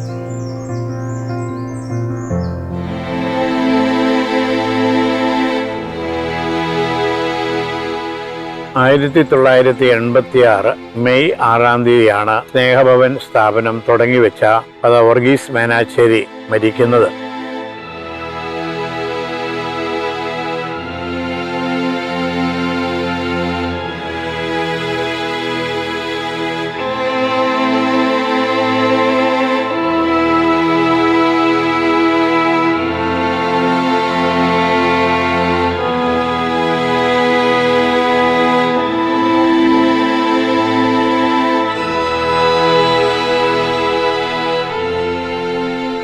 ആ സമയത്ത് അച്ഛൻ മരിച്ചു കഴിഞ്ഞ് ഇതൊക്കെ കഴിഞ്ഞ് വീണ്ടും അച്ഛൻ്റെ സ്ഥാനത്ത് വരുന്നത് സ്റ്റീവൻ അച്ഛനാണ്. അന്നിവിടെ ഉണ്ടായിരുന്നത് 106 കുട്ടികളാണ്. അലഞ്ഞു തിരിഞ്ഞ് നടക്കുന്ന കുട്ടികൾ എല്ലാവരും ഇവിടെ ഉണ്ട്. ഇവിടെ വന്ന് അവർ കുറച്ചു നാൾ നിന്ന് കഴിയുമ്പോൾ അവർ പഠിത്തത്തിനൊക്കെ ഉത്സാഹം കാണിക്കുന്നു എന്ന് കാണിക്കുമ്പോഴാണ് ഇവിടെ നിന്നും നമ്മൾ ഡോൺ ബോസ്കോയിലേക്ക് കൊണ്ടുപോയിക്കൊണ്ടിരുന്നത്. അപ്പൊ എല്ലാ കുട്ടികളും 6 വയസ്സ് മുതൽ 20-22 വയസ്സ് വരെയൊക്കെ ഉള്ളവരൊക്കെ ഉണ്ട്. മുതിർന്ന കുട്ടികളും കൊച്ചു കുട്ടികളും തമ്മിൽ ഇടയ്ക്കൊക്കെ അവർ തമ്മിൽ വഴക്കുണ്ടാകും. ഇടയ്ക്കപ്പോൾ നമ്മൾ എല്ലാ കാര്യത്തിലും ഇടപെടണം. ഇവിടെ ഒരു കാര്യം ഉണ്ടായിരുന്നത്, ഇവിടെ ഡയറക്ടർ എന്ന് പറഞ്ഞാൽ 24 മണിക്കൂറും ഇവിടെ തന്നെ കുട്ടികളോടുകൂടെ ഉണ്ടാവുക എന്നുള്ളതാണ്. അവരോടൊപ്പം ഓടുക, അവരോടൊപ്പം കളിക്കുക, അവർ പഠിക്കാൻ പോകുമ്പോൾ പഠിക്കുന്ന സ്ഥലത്ത് ഇരിക്കുക, പ്രാർത്ഥിക്കാനായിട്ട് അവരെ ഒരുമിച്ച് കൂട്ടുമ്പോൾ ഒരുമിച്ച് പ്രാർത്ഥിക്കുക, ഭക്ഷണം കഴിക്കുമ്പോൾ അവിടെ കൂടെ ഉണ്ടാവുക. നമ്മൾ അച്ഛന്മാരോ ആരെങ്കിലും ഇല്ലെങ്കിൽ അത് എവിടെയെങ്കിലും ഒരു വഴക്കോ ഇതൊക്കെ ഉണ്ടാകുമായിരുന്നു.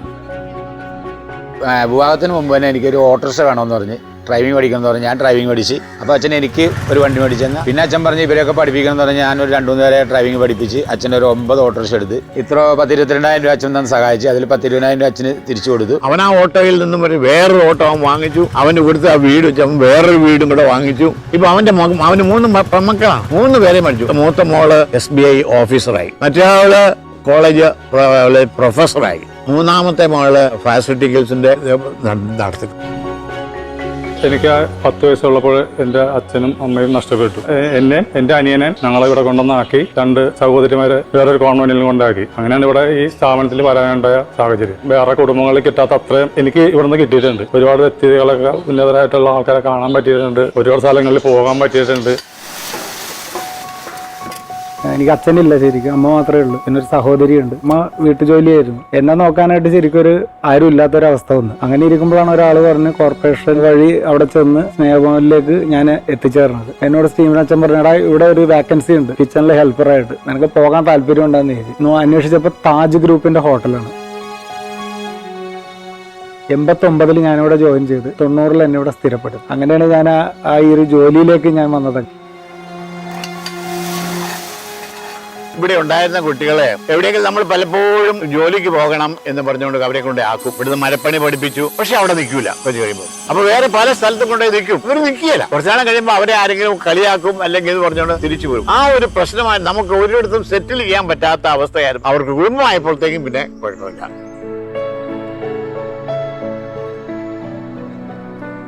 ആൺകുട്ടികൾക്ക് മാതാപിതാക്കന്മാരും ബന്ധുക്കളോ ആരുമില്ല. അപ്പോൾ അവർ കെട്ടുന്ന പെണ്ണിന് മാതാപിതാക്കന്മാരോ അല്ലെങ്കിൽ ബന്ധുമിത്രാദികളോ ഉണ്ടായിരിക്കണം. അത് ഒരു കാര്യം പ്രത്യേകം ശ്രദ്ധിച്ചിരുന്നു. ആ ചിന്തയോടുകൂടിയിട്ടാണ് ബോസ്കോ നിവാസ് നടത്തുന്നത്. ഓരോരുത്തരെയും പെണ്ണുങ്ങളെ കണ്ടുപിടിച്ച് ഒരുമിച്ച് കല്യാണം നടത്തി അവർക്ക് താമസിക്കാനായിട്ടുള്ള വീടും വെച്ചുകൊണ്ട് ആണ് തുടങ്ങുന്നത്. 1986 മുതൽ ഈ എല്ലാ പ്രോജക്റ്റിലൂടെയും കടന്നു പോവുകയുണ്ടായി. 1ാം ക്ലാസ് മുതൽ 5 വരെ സ്നേഹഭവനിലും, 6ാം ക്ലാസ് മുതൽ 10 വരെ ഡോൺ ബോസ്കോയിലും, പ്രീ ഡിഗ്രി ബോസ്കോ നിലയത്തിലും. അതിനുശേഷം 1999 ഞാൻ ഞങ്ങളുടെ ഈ സഭയിൽ ചേർന്ന് 2018 എൻ്റെ ഓർഡിനേഷൻ. ഞാൻ 2004 മുതൽ ഇവിടെ ഓസ്ട്രിയയുടെ തലസ്ഥാനമായ വിയന്നയിൽ സേവനം ചെയ്യുകയാണ്. 1990കളുടെ ആരംഭത്തിൽ കൊച്ചി സിറ്റി അടിസ്ഥാനപ്പെടുത്തി യുവാക്കളായിരുന്നവർ പലപ്പോഴും ക്രിമിനൽ ബിഹേവിയറിലേക്കൊക്കെ പോകുന്ന ഒരു പ്രശ്നമുണ്ടായിരുന്നു. കാരണം അവർക്ക് പ്രത്യേകിച്ച് തെരുവിൽ കിടക്കുന്നവർക്ക് രാത്രികാലങ്ങളിൽ കിടക്കുവാൻ ഒരു അഭയമില്ലാത്തത് കൊണ്ട് കൊച്ചി നഗരസഭ അതിനു വേണ്ടിയിട്ടുള്ളൊരു ഇടപെടൽ കൂടി നടത്തുവാനായിട്ട് പരിശ്രമിക്കുകയും 1990-ൽ രാത്രികാലങ്ങളിൽ ഒരു നൈറ്റ് ഷെൽട്ടർ ഫെസിലിറ്റി എന്നുള്ള രീതിയിൽ സ്നേഹഭവൻ അനക്സ് തുടങ്ങിയുണ്ടായി. നൈറ്റ് ഷെൽട്ടർ തുടങ്ങുന്നതിൻ്റെ ആരംഭകാലം അങ്ങനെ ഈ കുട്ടികളെ 10-15 കുട്ടികളെ അന്ന് വിളിച്ച്, അന്ന് ബഹുമാനപ്പെട്ട സോഹൻ മേയറായിട്ടിരിക്കുന്ന സമയമാണ്. നമ്മുടെ ബസ് സ്റ്റാൻഡിൻ്റെ അടുത്തുള്ള ഒരു ഹോട്ടൽ ലുസിയ ഉണ്ട്. ലുസിയ ഹോട്ടലിന് തൊട്ടരി കിടക്കുന്ന ഒരു നല്ലൊരു ബിൽഡിങ് കോർപ്പറേഷൻ്റെ അധീനത്തിൽ വന്നു. അത് നൈറ്റ് ഷെൽട്ടറായിട്ട് ആദ്യത്തെ തുടക്കം. കുറെ വർഷങ്ങളോളം കാനൻഷർ റോഡിലുള്ള നൈറ്റ് ഷെൽട്ടർ, അതിന് തലേവർഷം 1997 കോർപ്പറേഷന്റെ പുതിയ കെട്ടിടം കമ്മട്ടിപ്പാടത്ത് പണിയുകയും അവിടേക്ക് ഏകദേശം 40ഓളം യുവാക്കള് വരികയും ചെയ്തു. നൈറ്റ് ഷെൽട്ടറുള്ള ഈ യുവാക്കള് പകൽ സമയത്ത് വിവിധ ജോലികളിൽ ഏർപ്പെട്ടിരുന്നു.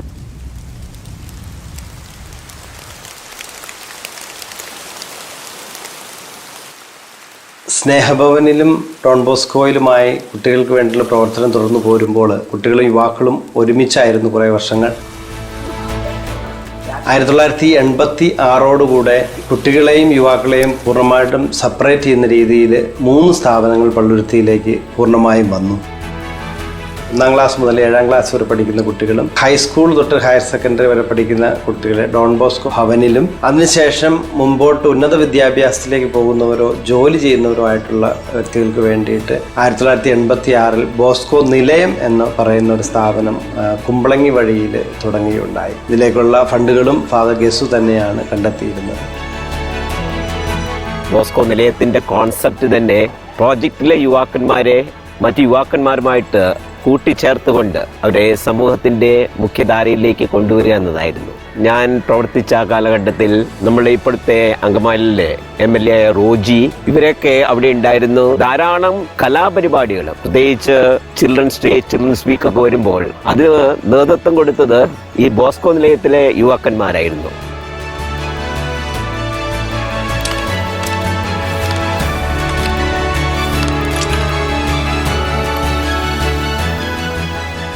് 1986 മുതൽ 2020 വരെയും ഈ പ്രസ്ഥാനം മുൻപോട്ട് പോയിരുന്നു. 2020 ബോസ്കോ നിലയം ഒരു ഓപ്പൺ ഷെൽട്ടർ ഹോമായി മാറുകയുണ്ടായി. അതായത് തെരുവിലും അപകട സാധ്യതയിലായിരിക്കുന്ന ആൺകുട്ടികൾക്ക് പെട്ടെന്ന്, പ്രത്യേകിച്ച് റെയിൽവേ സ്റ്റേഷൻ വഴി എത്തുന്നതും ചൈൽഡ് ലൈൻ പോലുള്ള സംവിധാനങ്ങൾ റെസ്ക്യൂ ചെയ്യുന്നവരുമായിട്ടുള്ള കുട്ടികൾ, 15 വയസ്സിൽ താഴെയുള്ള കുട്ടികൾക്ക് വേണ്ടിയിട്ടുള്ള താൽക്കാലിക ഷെൽട്ടർ ഹോമായിട്ട് ബോസ്കോ നിലയം ഓപ്പൺ ഷെൽട്ടർ എന്നുള്ള പേരിൽ 2020 ഈ പ്രസ്ഥാനം മാറുകയുണ്ടായി.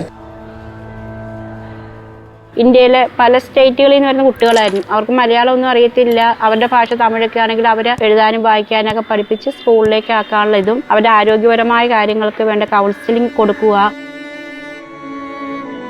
അവർക്ക് ഹോസ്പിറ്റൽ മെഡിസിൻ അങ്ങനെ കൊടുക്കുക. ഒരു സിസ്റ്റർ അവിടെ എപ്പോഴും രാവിലെ തൊട്ട് വൈകുന്നേരം വരെ ഉണ്ടാവും. ആരോഗ്യപരമായ എന്തെങ്കിലും അസുഖങ്ങളോ എന്തെങ്കിലും സിസ്റ്റർ എപ്പോഴും കെയർ ഉണ്ടാവും.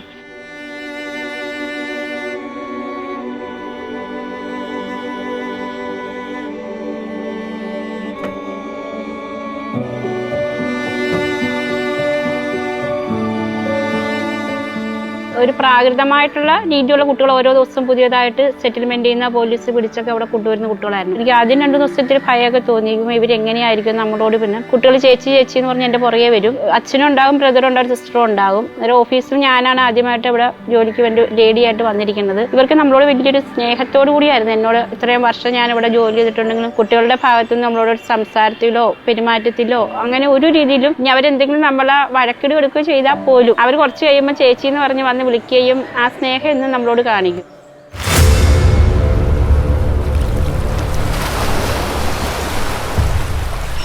ഒരു വലിയ ലക്ഷ്യത്തിന് വേണ്ടിയുള്ള ആരംഭത്തിൽ വരാനിരിക്കുന്ന വലിയ ദുർഘടങ്ങളെക്കുറിച്ചുള്ള ചിന്ത ചിലപ്പോൾ നമ്മുടെ കൂടെ ഉണ്ടായെന്ന് വരില്ല. പക്ഷെ കൗമാരം എന്ന് പറയുന്നത് ജെൻഡർ വ്യത്യാസങ്ങൾ വളരെ പ്രകടമായി പരസ്പരം അനുഭവപ്പെടുന്ന ഒരു കാലഘട്ടം കൂടിയാണ്. ആ പ്രായത്തിന്റെ സന്ധിയിൽ പെൺകുട്ടികളും ആൺകുട്ടികളും ഒരുമിച്ച്, പ്രത്യേകിച്ചും ഇത്രയേറെ ദുസ്വാതന്ത്ര്യങ്ങൾ അനുഭവിച്ചു പോന്ന ഒരു പശ്ചാത്തല പരിവർത്തനം ഉണ്ടായിരിക്കെ അത് അപൽക്കരമാകുമായിരുന്നു.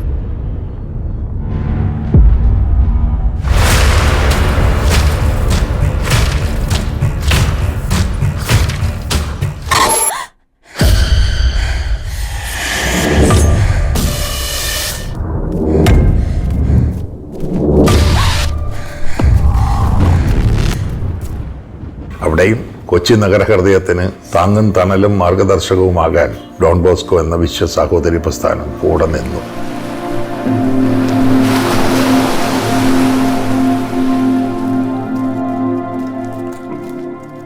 അപ്പോൾ ഞങ്ങളിങ്ങനെ കളക്ടറുടെ മുമ്പിൽ പ്രപ്പോസൽ വെച്ചു. ആ വർഷം നടത്തിയ സ്നേഹഭവന്റെ ആനിവേഴ്സറിയില് അന്നത്തെ കളക്ടർ വി രാജഗോപാലൻ അന്ന് 12 പെൺകുട്ടികളെ സലേഷ്യൻ സിസ്റ്റേഴ്സിന്റെ മേലെ വെച്ചുകൊണ്ട് പ്രത്യാശ ഭവൻ എന്ന പേരും നൽകി. അവിടെ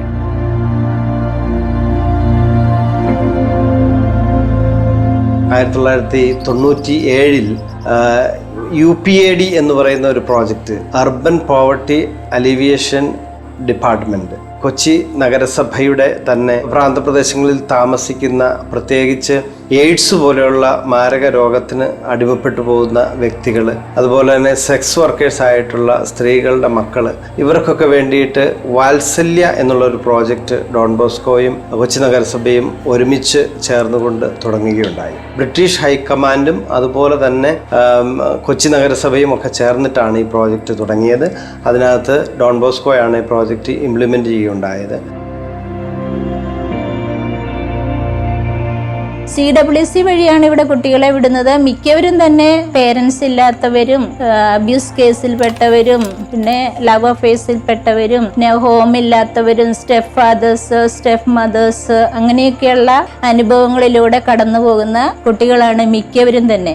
പേരൻസ് ഉള്ള കുട്ടികൾ വളരെ ചുരുക്കമായിട്ട് മാത്രമേ ഇവിടെ വരാറുള്ളൂ. അവർക്ക് പേരൻസ് ഉണ്ടെങ്കിലും വീട്ടിൽ സാറ്റിസ്ഫാക്ഷൻ ഇല്ല, ഹാപ്പിനെസ് ഇല്ല. അപ്പൊ എന്തെങ്കിലുമൊക്കെയുള്ള പ്രശ്നങ്ങൾ ഉണ്ടാകും. അതുകൊണ്ട് ഇവിടെ വരുന്നു കഴിയുമ്പോൾ അവർക്ക് അത് കൂടുതലും മനസ്സിലാകും.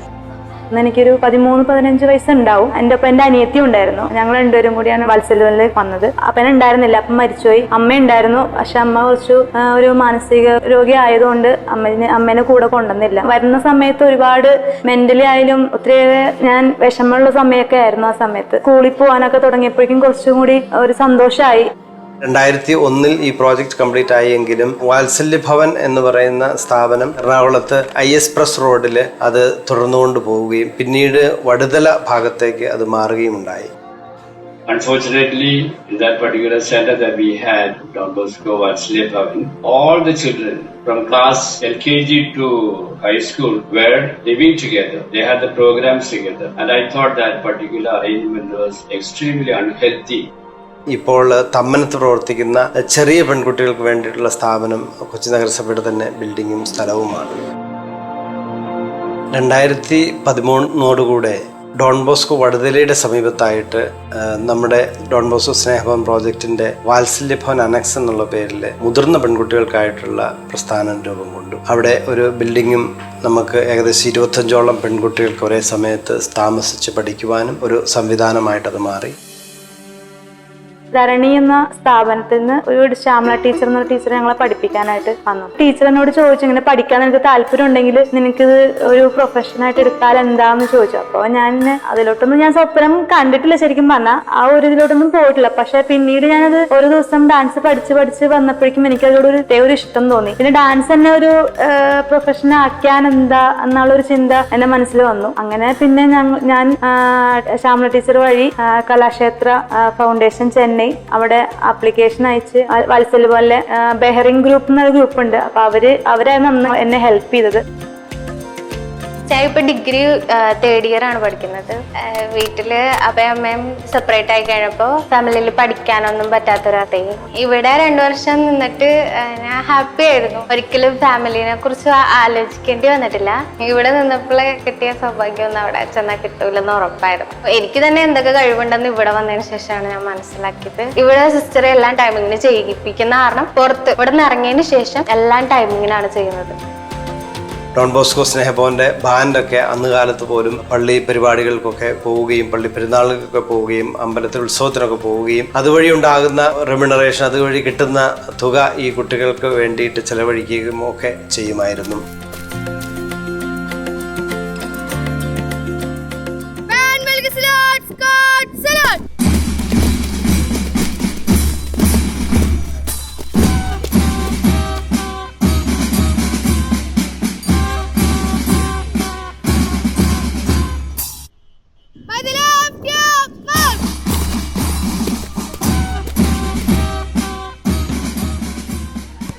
മാതാപിതാക്കൾക്കല്ല പിന്നെ ആർക്കും വേണ്ടാത്ത കുട്ടികളാണ് ഇവരുള്ളത്.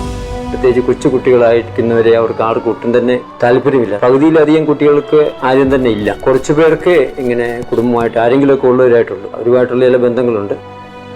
പിന്നെ ഡൈവോഴ്സ് കേസുകളുടെ ആയിട്ടുള്ള കുട്ടികളുണ്ട്. മാതാപിതാക്കൾ പ്രത്യേകിച്ച് പിതാവൊക്കെ ഉപേക്ഷിച്ചു പോയ കുട്ടികളുണ്ട്. അമ്മമാർ ചിലർക്ക് മാനസിക രോഗികളായതുകൊണ്ടുള്ള കുട്ടികളുണ്ട്. ഏതാനും ചില കേസുകളിൽ പിതാവ് മരിച്ചു പോയിട്ടുള്ളുണ്ട്. ഇങ്ങനെയുള്ള വ്യത്യസ്തമായിട്ടുള്ള ബാക്ക്ഗ്രൗണ്ടിൽ നിന്നുള്ളവരാണ് പലരും ഇവിടെ വരുമ്പോൾ മാൽനറിഷ്ഡ്.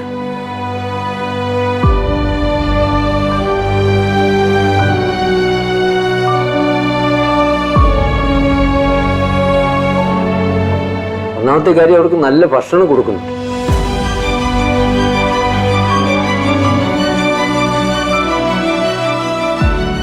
എറണാകുളം ജില്ലയിലെ ചൈൽഡ് ലൈൻ തുടങ്ങിയത് സ്നേഹഭവൻ അനക്സലാണ്. ചൈൽഡ് ലൈൻ തുടങ്ങുന്നതിനെ കുറിച്ച് ആലോചിക്കുന്നതിനായിട്ട് ഞങ്ങളൊരു ടീം ഇവിടെ കൊച്ചിയിൽ നിന്നും കോയമ്പത്തൂർ ഡോൺ ബോസ്കോ അൻപുവില്ലത്ത് പോവുകയുണ്ടായി. കോയമ്പത്തൂർ ജില്ലയിലെ ചൈൽഡ് ലൈൻ അവരാണ് നോക്കിക്കൊണ്ടിരുന്നത്. അതിൽ നിന്നും കുറെ കാര്യങ്ങളൊക്കെ പഠിച്ചു.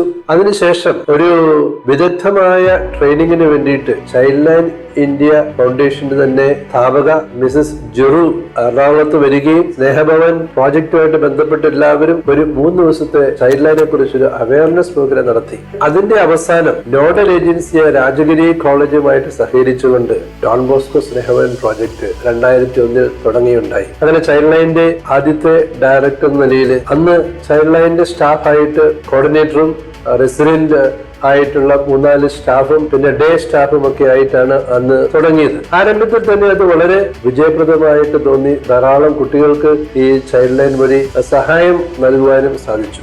കേരളത്തിൽ ഏറ്റവും കൂടുതൽ കുട്ടികൾക്കെതിരായിട്ട് ഉള്ള കേസുകൾ ചെയ്യപ്പെടുന്നത് ചൈൽഡ് ലൈൻ കൊച്ചിയിലാണ്. അവർക്ക് വേണ്ടി ഏത് സമയവും ചൈൽഡ് ലൈൻ കൊച്ചി പ്രവർത്തന നിരതമാണ്.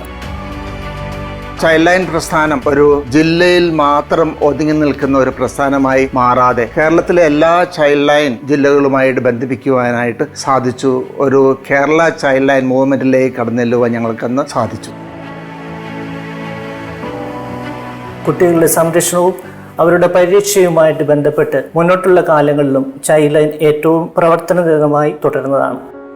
ഞാനിവിടെ വന്നിട്ട് 14 വർഷമായി. എൻ്റെ അച്ഛനും അമ്മയും മറ്റ് വീട്ടുകളിൽ ജോലിക്ക് നിർത്തിയിരിക്കണായിരുന്നു. അതിനുശേഷം എന്നെ ഒരു അംഗൻവാടിയിൽ പഠിപ്പിക്കാൻ വിട്ട് അവിടുത്തെ ടീച്ചറിനോട് ഞാൻ എൻ്റെ കാര്യങ്ങളൊക്കെ ഇങ്ങനെ പറഞ്ഞ് ടീച്ചർ ചൈൽഡ് ലൈൻകാരെ വിളിച്ച് പറഞ്ഞ് എന്നെ ചൈൽഡ് ലൈൻകാരാണ് ഇവിടെ കൊണ്ടുവന്നത്. ഇപ്പം ഞാൻ സെക്കൻഡ് ഇയർ MLT വിദ്യാർത്ഥിനിയാണ്. എന്തോരം ഞങ്ങളെ പഠിക്കാൻ പറ്റുമോ അത്രയും നല്ല രീതിയിൽ ഞങ്ങളെ പഠിപ്പിക്കുന്നുണ്ട്. പഠനം മാത്രമല്ല മറ്റു രീതിയിലുള്ള കായികമായിട്ടും കലയായിട്ടും എല്ലാവിധ രീതിയിലുള്ള കഴിവുകളും വികസിപ്പിച്ചെടുക്കാനുള്ള എല്ലാവിധ ട്രെയിനുകളും ഞങ്ങൾക്ക് ഇവിടെ തന്നെയുണ്ട്.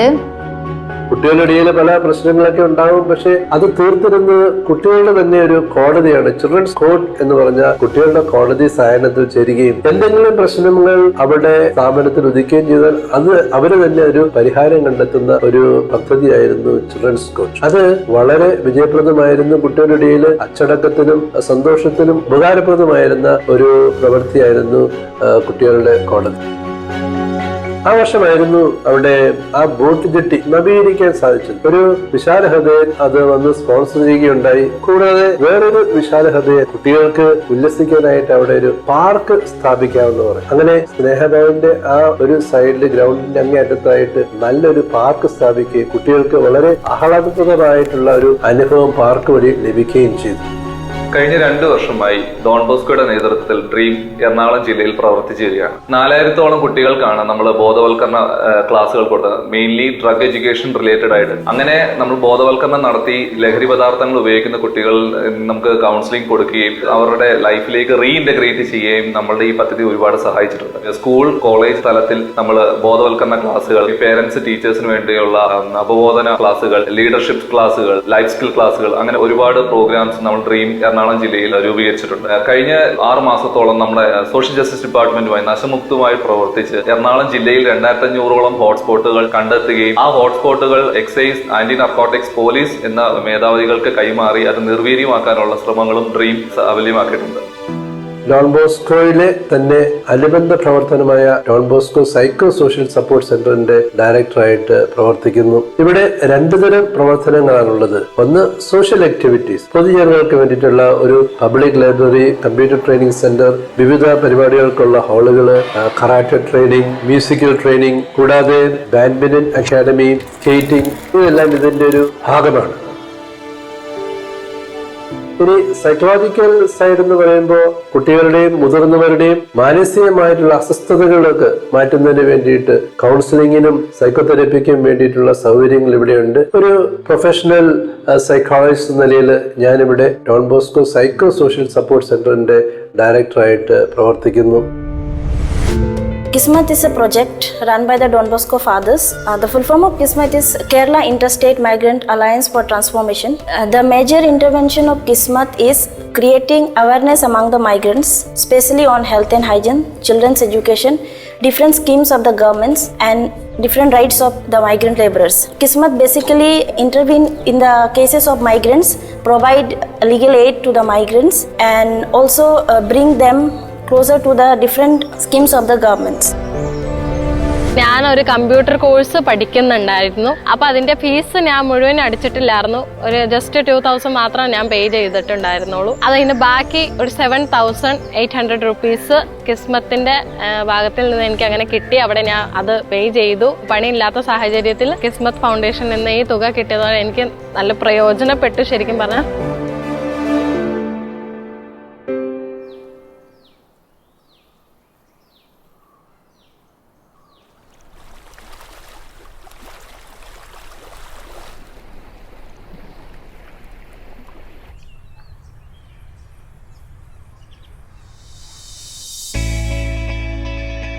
ഇവിടെ എന്ന് പറഞ്ഞാൽ എല്ലാം ടൈം ടേബിൾ പരമായിട്ടുള്ളൊരു ലൈഫാണ്. രാവിലെ എണീക്കുന്നു, 6 മണിക്ക് എണീക്കുന്നു.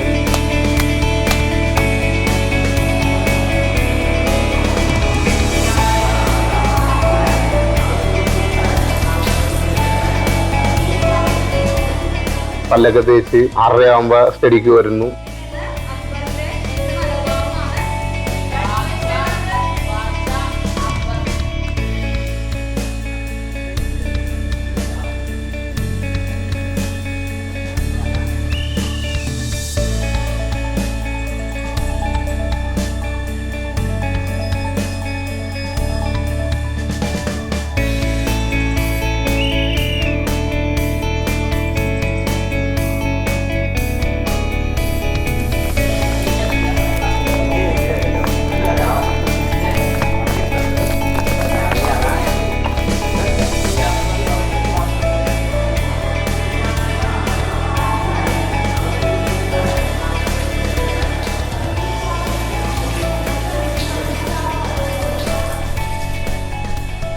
ലൈഫിലേക്ക് വരുമ്പോഴേക്കും നമുക്ക് ഇതെല്ലാം നമുക്ക് ഓൾറെഡി നമ്മളുടെ ടൈം ടേബിളിലുള്ളതാണ്. ഒരു ഫാമിലി ലൈഫിൽ വേണ്ട കാര്യങ്ങളെല്ലാം നമ്മൾക്ക് ഇവിടുന്ന് കിട്ടിയിട്ടുണ്ട്.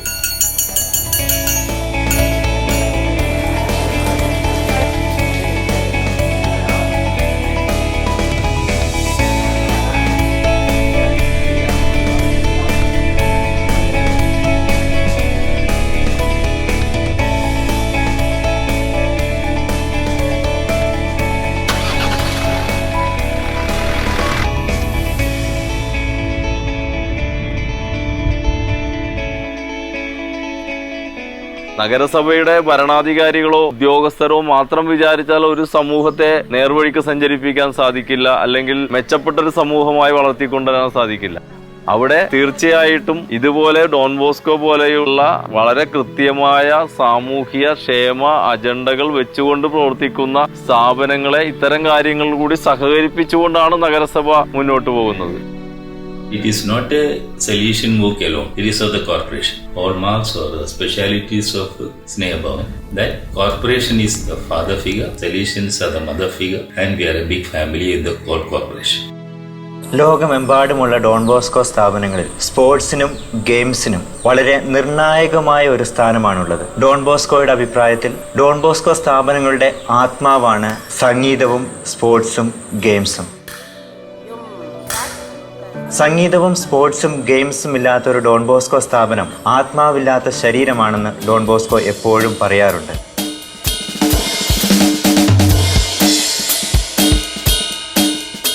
ബോസ്കോ ഒരു കൊയർ ഗ്രൂപ്പൊക്കെ ഉണ്ടായിരുന്നു, വളരെ സ്ട്രോങ് ആയിരുന്നു. ഇപ്പം ഞങ്ങൾ സെന്റ് സെബാസ്റ്റ്യനിൽ പഠിക്കാൻ നേരത്ത് ഞാൻ ആ ഒരു 5-6 വർഷം ഞങ്ങളുടെ ഡോൺ ബോസ്കോ ടീമായിരിക്കും. ഇപ്പോൾ യൂത്ത് ഫെസ്റ്റിവൽ എന്ത് വന്നാലും ഞങ്ങളായിരിക്കും ഫസ്റ്റ്. അവിടെ ഒരു ഓർക്കസ്ട്ര ടീം ഉണ്ടായിരുന്നു, അപ്പോൾ അതിനെല്ലാം ലീഡ് ചെയ്യാൻ എനിക്ക് പറ്റി. ഈ കുട്ടികൾ അവർ വന്നു കഴിയുമ്പോൾ തിരിച്ചു തെരുവിലേക്ക് പോകുന്ന ഒരു പ്രവണതയുണ്ടായിരുന്നു. അത് നിർത്താൻ വേണ്ടി പലതരത്തിലുള്ള, അതായത് ബോക്സിങ്, റെസ്ലിംഗ് ഇതൊക്കെ ആരംഭിച്ചത് തന്നെ ഈ കുട്ടികളെ അതിൻ്റെ അകത്തേക്ക് ചേർക്കുമ്പോൾ ഞാൻ ഓർക്കുന്നുണ്ട്, പെരിന്തൽമണ്ണയിൽ ഉൾപ്പെടെ ബോക്സിംഗ് ചാമ്പ്യൻഷിപ്പിൽ കൊണ്ടുപോയിട്ടുണ്ട്. സായിലേക്ക് അഡ്മിഷൻ കിട്ടിയ കുട്ടികളൊക്കെ ഉണ്ട്. പല കുട്ടികൾക്കും അങ്ങനെ നല്ലൊരു അവസരം സ്നേഹഭവൻ പ്രോജക്റ്റിൽ കൂടി കുട്ടികൾക്ക് വന്നു ചേർന്നിട്ടുണ്ട്. സ്പോർട്സും ഗെയിംസും കായികമായ എക്സസൈസും അല്ലെങ്കിൽ മാനസികമായ ഒരു വിനോദവും മാത്രമല്ല, കുട്ടികളുടെ സമഗ്ര വികസനത്തിന്, അവരുടെ സ്വഭാവ രൂപീകരണത്തിന് വളരെ നിർണായക പങ്ക് വഹിക്കുന്ന ഘടകങ്ങളാണ്. കലാകായികപരമായ ഉല്ലാസത്തിന് ഫുട്ബോൾ, ബാസ്കറ്റ്ബോൾ, വോളിബോൾ തുടങ്ങിയ കായിക ഇനങ്ങൾ ക്രമീകരിച്ചിരിക്കുന്നു. അതുകൂടാതെ കരാട്ടെ, ജൂഡോ, ബോക്സിംഗ് തുടങ്ങിയ മാർഷ്യൽ ആർട്സുകളും ഡോൺ ബോസ്കോയിലെ കുട്ടികൾ നിരന്തരം പരിശീലിക്കുന്നു. അവർക്ക് ജീവിതത്തിൽ അടുക്കും ചിട്ടയും ഡിസിപ്ലിനും കൈവരിക്കുന്നതിനും അവരുടെ കോപം നിയന്ത്രിക്കുന്നതിനും ഇത്തരം മാർഷ്യൽ ആർട്സുകൾ പ്രാക്ടീസ് ചെയ്യുന്നതിലൂടെ കൈവരുന്നു. സ്വപ്നം കാണാൻ പറ്റാത്ത basket ball, table tennis, baseball, cricket അങ്ങനെ കഴിഞ്ഞു പോയി. അതിൻ്റെ ഇടയിൽ അങ്ങനെ ഒന്നും എല്ലാ ദിവസവും ഓരോരോ പരിപാടികളായിട്ട് ഓർമ്മയിൽ ഇങ്ങനെ നിൽക്കണേ.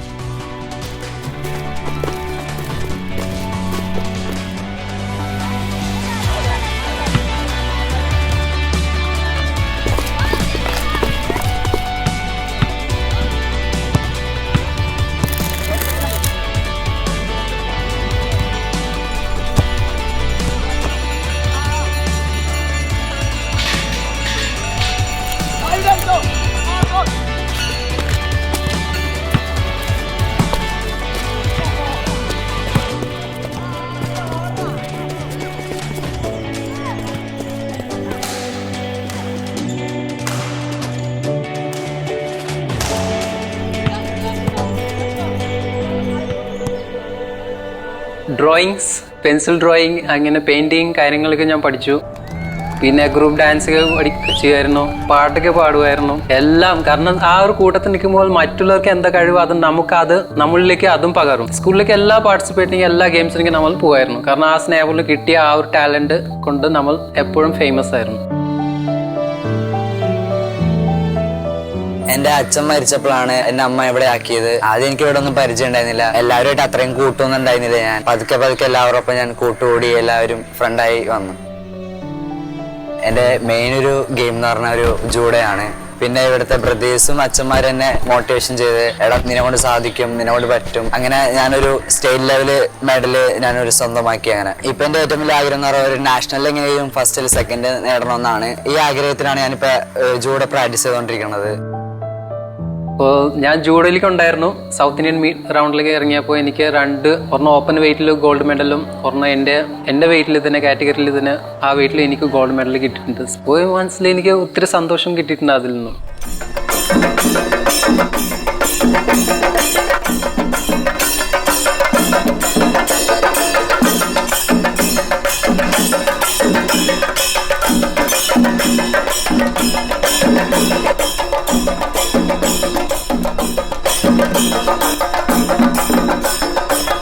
ഇവിടെ വന്നപ്പോൾ ശരിക്കും എനിക്കിങ്ങനെ സംസാരിക്കാൻ പോലും അറിയത്തില്ലായിരുന്നു ഒരാളോട്. സിസ്റ്ററാണ് ഇങ്ങനെ പേടിച്ച് പുറകോട്ട് മാറി നിൽക്കരുത്, എല്ലാത്തിനും ഫ്രണ്ടിൽ വരണം, പഠനം, പ്രാർത്ഥന, സ്വഭാവം, അതാണ് ഏറ്റവും കൂടുതൽ ഒരാളിൽ വേണ്ടതെന്ന് സിസ്റ്റർ പറഞ്ഞു തന്നു.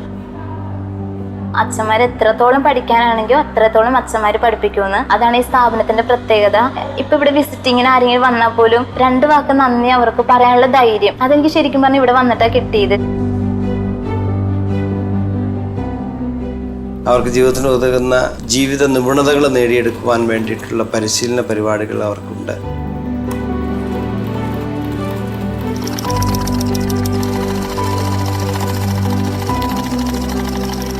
കായികമായിട്ടുള്ള പരിശീലനങ്ങൾ, ജൂഡോ പോലെയുള്ള പ്രോഗ്രാംസ്, സംഗീതത്തിൽ താല്പര്യമുള്ളവർ പലതരത്തിലുള്ള ഡാൻസ് ഫോം, പ്രത്യേകിച്ച് സൂംബ പോലെയുള്ള ഡാൻസ് ഫോമുകളും ക്ലാസിക്കലായിട്ടുള്ള ഡാൻസ് ഫോമുകളും അവർ പഠിപ്പിക്കാറുണ്ട്. അവർ സ്വയം പര്യാപ്തത്തിലെത്തുവാനും ഇപ്പോഴത്തെ സമൂഹത്തിൽ സ്വന്തം കാലിൽ നിൽക്കുവാനായിട്ട്, അതുപോലെ തന്നെ ധൈര്യത്തോടുകൂടെ ജീവിതം നയിച്ചുകൊണ്ട് പോകുവാൻ വേണ്ടുന്ന കളരി പോലെയുള്ള അഭ്യാസമുറകളും അവർക്ക് നൽകപ്പെടുന്നുണ്ട്.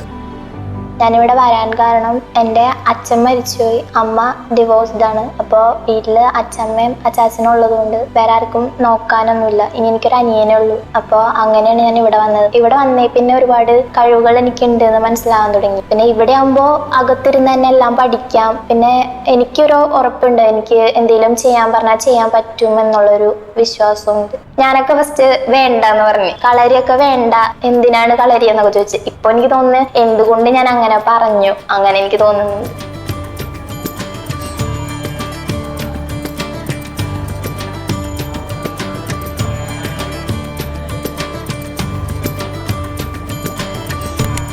എനിക്കിപ്പോഴും സപ്പോർട്ട് തന്നിട്ടിരിക്കുന്നത് ഇവിടുത്തെ ഡയറക്ടർ അച്ഛനാണ്. പഠിക്ക് നന്നായി പഠിക്കണം, എന്നിട്ട് ലക്ഷ്യത്തിലെത്തണം എന്ന് പറഞ്ഞു തരുന്നത് എപ്പോഴും അച്ഛനാണ്. അപ്പൊ അതുകൊണ്ട് എനിക്ക് നല്ല വിശ്വാസമുണ്ട്. ഇവിടെ പൂർണ്ണ സന്തോഷവതിയായിരിക്കും ഞാൻ ഇപ്പോൾ. ബാല്യകാലത്തിലെ കുട്ടികൾ അനുഭവിച്ച വലിയ ബുദ്ധിമുട്ടുകളും പ്രശ്നങ്ങളും പ്രതിസന്ധികളും സമൂഹത്തിൽ നിന്നും തിരസ്കരണം നേരിട്ട പല കുട്ടികളും അവരുടെ ആ ബാല്യം മറന്നുകൊണ്ട് നല്ല വ്യക്തികളായിട്ട് സമൂഹത്തിൽ ജീവിക്കുവാൻ തക്ക വിധം അവർക്ക് വാത്സല്യം കൊടുത്തുകൊണ്ട് അവരെ ജീവിതത്തിൻ്റെ മുഖ്യധാരയിലേക്ക് കൈപിടിച്ച് കരകയറ്റുവാനായിട്ടുള്ള പ്രവർത്തനം വാത്സല്യഭവൻ അനക്സിൻ്റെ ഭാഗത്തു നിന്ന് ഇപ്പോഴും തുടർന്നുകൊണ്ടിരിക്കും. അവർക്ക് നന്മയുണ്ടാകണം, അവർക്ക് നല്ലൊരു ഭാവി ഉണ്ടാകണം എന്നൊക്കെയാണ് നമ്മൾ എപ്പോഴും വിചാരിച്ചുകൊണ്ട് ചെയ്യുന്നത്. ഏറ്റെടുത്തിരിക്കുന്ന ഉത്തരവാദിത്വം ഏറ്റവും ഭംഗിയായിട്ട് കൊണ്ടുപോകുക എന്നതാണ് നമുക്ക് ചെയ്യാനുള്ളത്.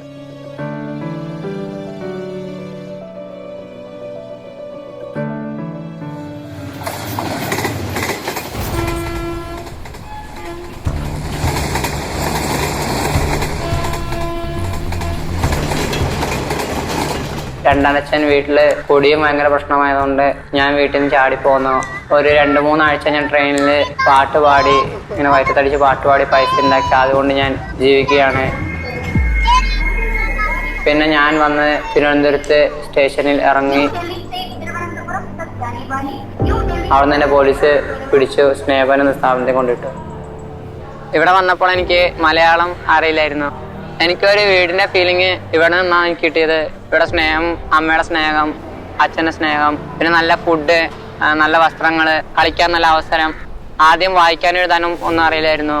ഇവിടെ നിന്ന് എനിക്ക് മലയാളം വായിക്കാൻ പഠിച്ചു. പിന്നെ ഇപ്പോൾ ഇതാ ഞാൻ ഇംഗ്ലീഷ് ഇത്തിരി വായിക്കാനും സംസാരിക്കാനൊക്കെ ഞാൻ തുടങ്ങിയിട്ടുണ്ട്. എൻ്റെ ആഗ്രഹം എന്ന് പറഞ്ഞാൽ ഭാവിയിൽ ഒരു നല്ല സിനിമ നടനാകുകയാണ് എന്നാണ്. അത് എനിക്ക് ഇവിടെ നിന്ന് അച്ഛന്മാർ അതിനുള്ള അവസരങ്ങൾ എനിക്ക് ഒരുക്കി തരുന്നുണ്ട്.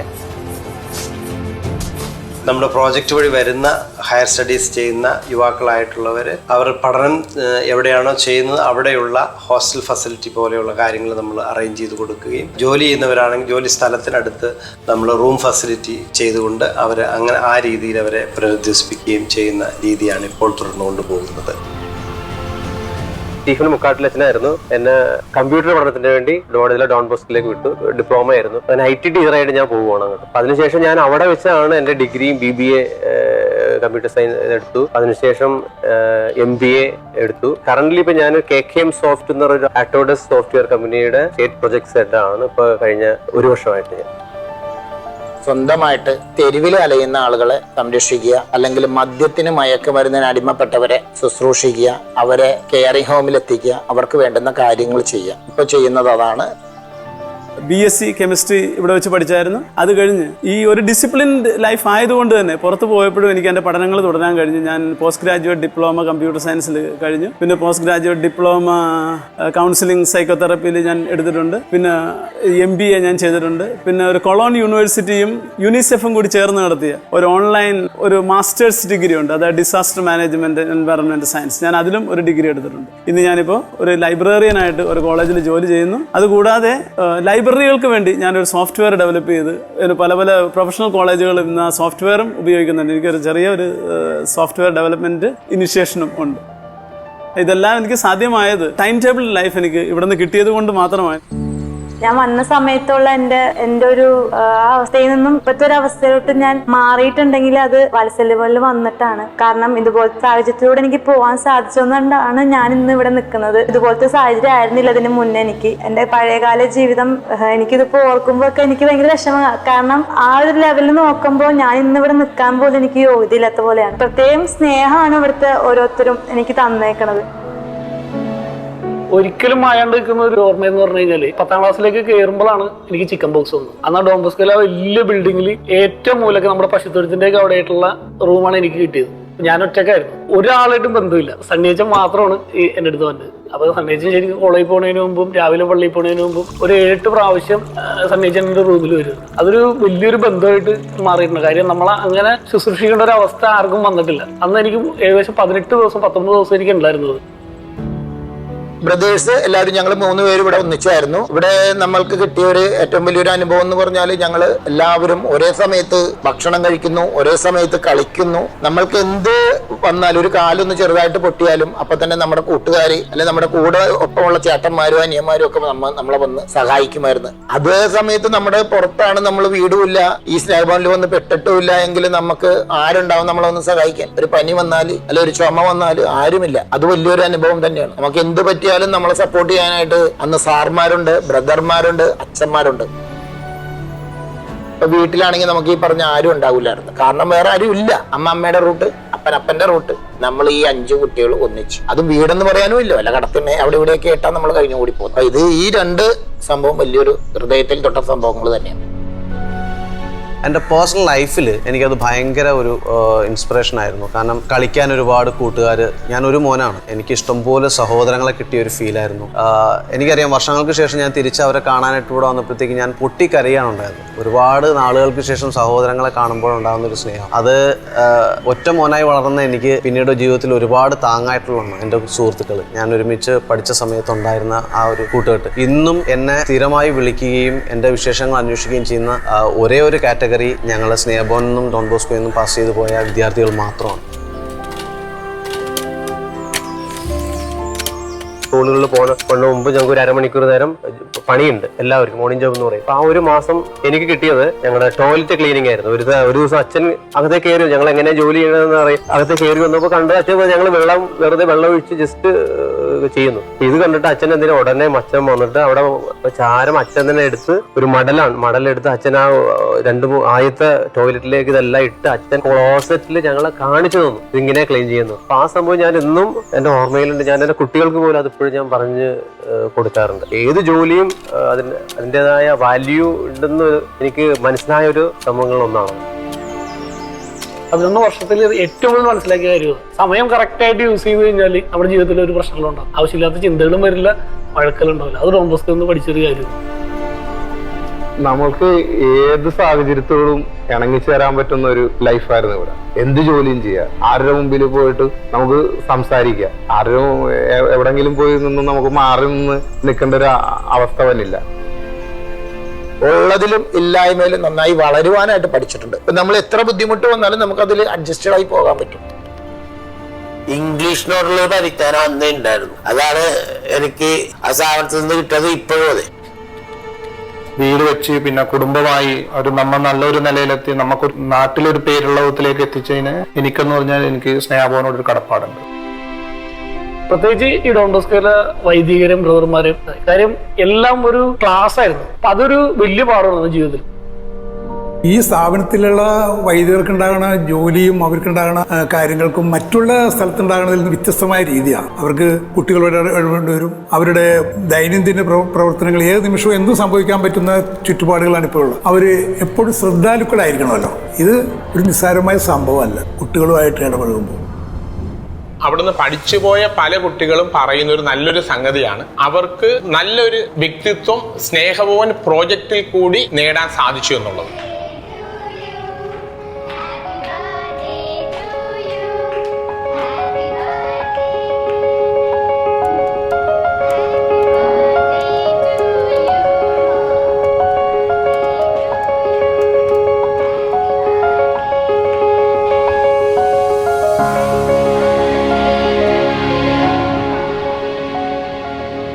2013 അവസാനമാണ് ഞാൻ ഇവിടെ എത്തിയത്. അപ്പൊ മുതലുണ്ടായിരുന്ന കുട്ടികൾ ഇപ്പം കുറെ പേര് പഠിച്ച് നല്ല നിലയിൽ എത്തിയിട്ടുണ്ട്. BCom കഴിഞ്ഞവരുണ്ട്, BA കഴിഞ്ഞവരുണ്ട്, നഴ്സിംഗ് ഡിപ്ലോമ കഴിഞ്ഞവരുണ്ട്, പിന്നെ കുടുംബ ജീവിതത്തിലേക്ക് പ്രവേശിച്ചവരുണ്ട്.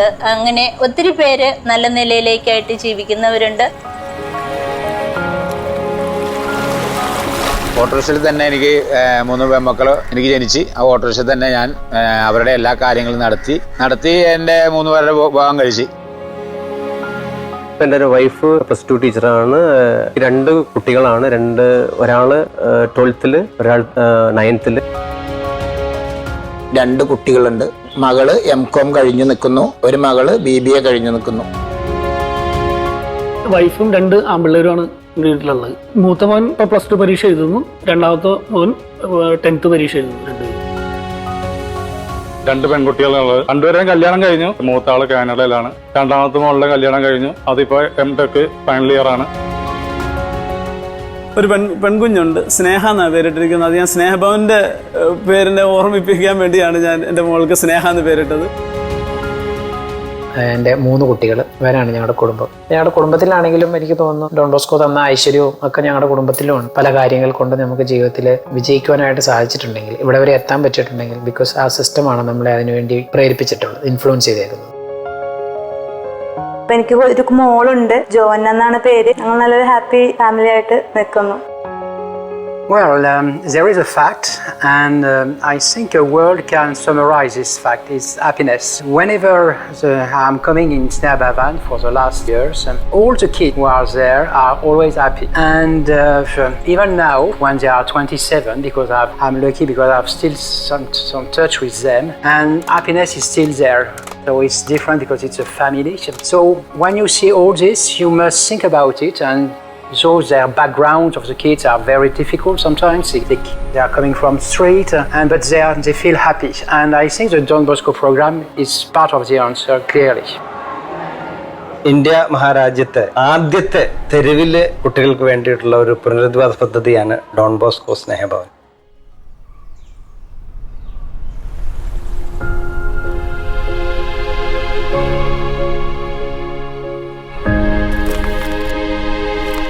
കഴിഞ്ഞ 47ഓളം വർഷങ്ങളിൽ ആയിരക്കണക്കിന് കുട്ടികളും യുവാക്കളും ഈ പ്രസ്ഥാനത്തിലൂടെ കടന്നുപോയിട്ടുണ്ട്. അവരുടെ വളരെ വിഷമകരമായ പഴയകാലം മറക്കുവാനും പുതിയ ഒരു ജീവിതം തുടങ്ങുവാനും വിദ്യാഭ്യാസം നേടിക്കൊണ്ട് പല വിധത്തിലുള്ള നിപുണതകൾ ജീവിതത്തിൽ സ്വീകരിച്ചുകൊണ്ട് പലവിധ ട്രെയിനിങ്ങിലൂടെ കടന്നുപോയിക്കൊണ്ട് സമൂഹത്തിന്റെ മുഖ്യധാരയിലേക്ക് കടന്നു പോകുവാനായി, ഒരു കുടുംബ ജീവിതത്തിലേക്ക് കടന്നു പോകുവാനായിട്ട് വലിയ രീതിയിലുള്ള താങ്ങും തണലുമായിട്ട് ഡോൺ ബോസ്കോ സ്നേഹഭവൻ കഴിഞ്ഞ 47 വർഷമായി പ്രവർത്തിച്ചു പോരും.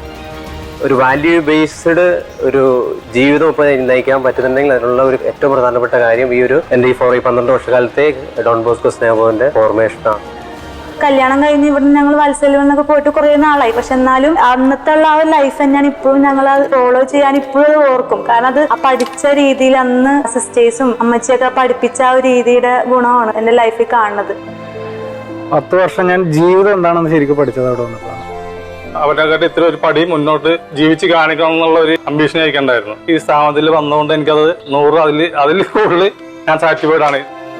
നമ്മുടെ ജീവിതത്തിൽ കിട്ടിയതെല്ലാം ഡോൺ ബോസ്കോയിൽ നിന്ന് കിട്ടിയിരിക്കണം. അതിന്റെ ഏറ്റവും വലിയൊരു ഭാഗ്യം എന്ന് പറഞ്ഞാൽ ഒരുപക്ഷെ ആ കാലഘട്ടത്തിൽ പിള്ളേർക്ക് സ്വപ്നം കാണാൻ പറ്റാത്ത കാര്യങ്ങളാണ് നമ്മുടെ ജീവിതത്തിലേക്ക് വന്നത്. ഞാനിപ്പോ വർക്ക് ചെയ്യുന്നത് താജ് ഹോട്ടലിലാണ്. ഇവിടെ നിന്നുകൊണ്ട് ഞാൻ ഇപ്പൊ നിലയിലെത്തിയേക്കണം. ശരിക്കും പറഞ്ഞാല് നമ്മളെയൊക്കെ സംബന്ധിച്ചിടത്തോളം വിദ്യാഭ്യാസം പോലും കിട്ടാത്ത ഒരു സമയത്ത് അവിടെ നിന്നൊരു ടേണിംഗ് പോയിന്റ് ആണ് സ്നേഹഭവൻ എന്നുള്ളത്. ഡോൺ ബോസ്കോ പ്രോജക്റ്റിനെ സംബന്ധിച്ച് പല ആൾക്കാർക്കും പല ഭിന്നമായ അഭിപ്രായങ്ങളുണ്ട്. ഞങ്ങളൊരു പ്രോജക്റ്റ് നടത്തിയപ്പോൾ 100 പേരിൽ ഒരു കുട്ടിയുടെയെങ്കിലും ഭാവി ജീവിതം സുരക്ഷിതമാക്കിയാൽ ഇങ്ങനത്തെ പ്രോജക്റ്റ് എന്നും നിലനിൽക്കണം, അത് തീർത്തും ശരിയാണ് എന്ന് ഈ ഒരു പ്രോജക്റ്റ് തെളിയിച്ചിട്ടുണ്ട്. സമൂഹത്തിന്റെ ഏത് മൂലയിലും കുട്ടികൾ, യുവാക്കൾ പ്രയാസം അനുഭവിച്ചാൽ അത് കണ്ടെത്തുവാനും അവരിലേക്ക് ഇറങ്ങിച്ചെല്ലുവാനും ഡോൺ ബോസ്കോ സ്നേഹഭവൻ വളരെയധികം ശ്രദ്ധിച്ചിരുന്നു. സ്നേഹഭവൻ ഉള്ളത് കൊണ്ട് മാത്രം ഇന്ന് സമൂഹത്തിൽ ഒരു വളരെയധികം കുട്ടികൾ ക്രിമിനൽ പശ്ചാത്തലങ്ങളൊന്നും ഇല്ലാതെ ഒരു നല്ല കുടുംബജീവിതം നയിക്കുന്ന വ്യക്തികളായിട്ട് ഇപ്പൊ ജീവിക്കുന്നുണ്ട്. ഒരുപാട് കുട്ടികൾ പഠിച്ച് PhD എടുത്തവരൊക്കെ ഉണ്ട്. അങ്ങനെ ജീവിതത്തിന്റെ നാനാ തുറകളിലേക്ക് അവരെല്ലാം ഇങ്ങനെ മെൽറ്റ് ചെയ്ത് പോയിരിക്കുകയാണ്. അല്ലെങ്കിൽ അവരെല്ലാം ക്രിമിനൽസ് ആയിട്ട് മാറിയാണ്. ഏറ്റവും വലിയ ക്രിമിനൽസ് വരുന്നത് ഇങ്ങനത്തെ പശ്ചാത്തലത്തിൽ നിന്നാണ്. ലോസ്റ്റ് ചൈൽഡ്ഹുഡ് എന്ന് പറയുന്നതിനേക്കാളും ഡേഞ്ചറസ് ആയിട്ടുള്ളൊരു ബോംബ് വേറെയില്ല. ഇനിയും ഇനിയും സങ്കല്പിക്കാൻ കഴിയുന്നതിനും അപ്പുറത്തുള്ള ഉയരങ്ങളിലേക്ക് ഈ മാർഗദർശനത്തിന്റെ ഊർജം സ്വീകരിച്ചുകൊണ്ട് പുതിയ തലമുറകൾ ആകാശത്തെ പോലും വെല്ലുവിളിച്ചുകൊണ്ട് ഉയരുമ്പോൾ ഇതിനുവേണ്ടി തുടക്ക നാളുകൾ തൊട്ടേ സേവനമനുഷ്ഠിക്കാൻ മുന്നിട്ടിറങ്ങിയ എല്ലാവരുടെ ആത്മാക്കൾക്കും എല്ലാവരുടെ മനസ്സുകൾക്കും അത് നൽകുന്ന ചാരിതാർത്ഥ്യത്തിന് അളവുകളില്ല. അപ്പൊ ഇതൊക്കെ കാണുമ്പോൾ നമുക്ക് വളരെയധികം സന്തോഷമുണ്ട്. എവിടെയെങ്കിലും എത്തിച്ചേർന്നല്ലോ എന്നുള്ളത്. ഇപ്പോഴും അങ്ങനെയല്ല, പഴയ അവസ്ഥ മാറി. അവരുടെ മക്കൾ അവരെ പോലെ യാചിക്കുന്നില്ല എന്നുള്ള ആ ഒരു ചിന്ത കാണുമ്പോഴത്തേക്ക് നമുക്ക് വളരെയധികം സന്തോഷം.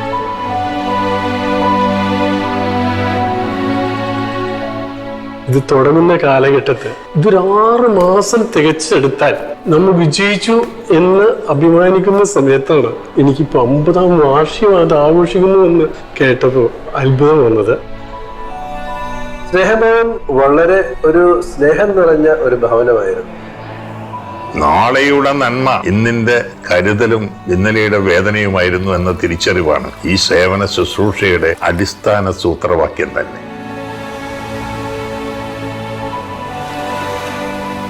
പക്ഷേ ഈ ഡോൺ ബോസ്കോ എന്ന് പറഞ്ഞൊരു സ്ഥാപനം ഇല്ലായിരുന്നുണ്ടെങ്കിൽ ഞങ്ങൾ തെരുവിലുള്ള എല്ലാ മക്കളും വല്ല കള്ളന്മാരാ കൊലപാതകളാ അങ്ങനെയുള്ള റൂട്ടിലോട്ട് പോയേനെ.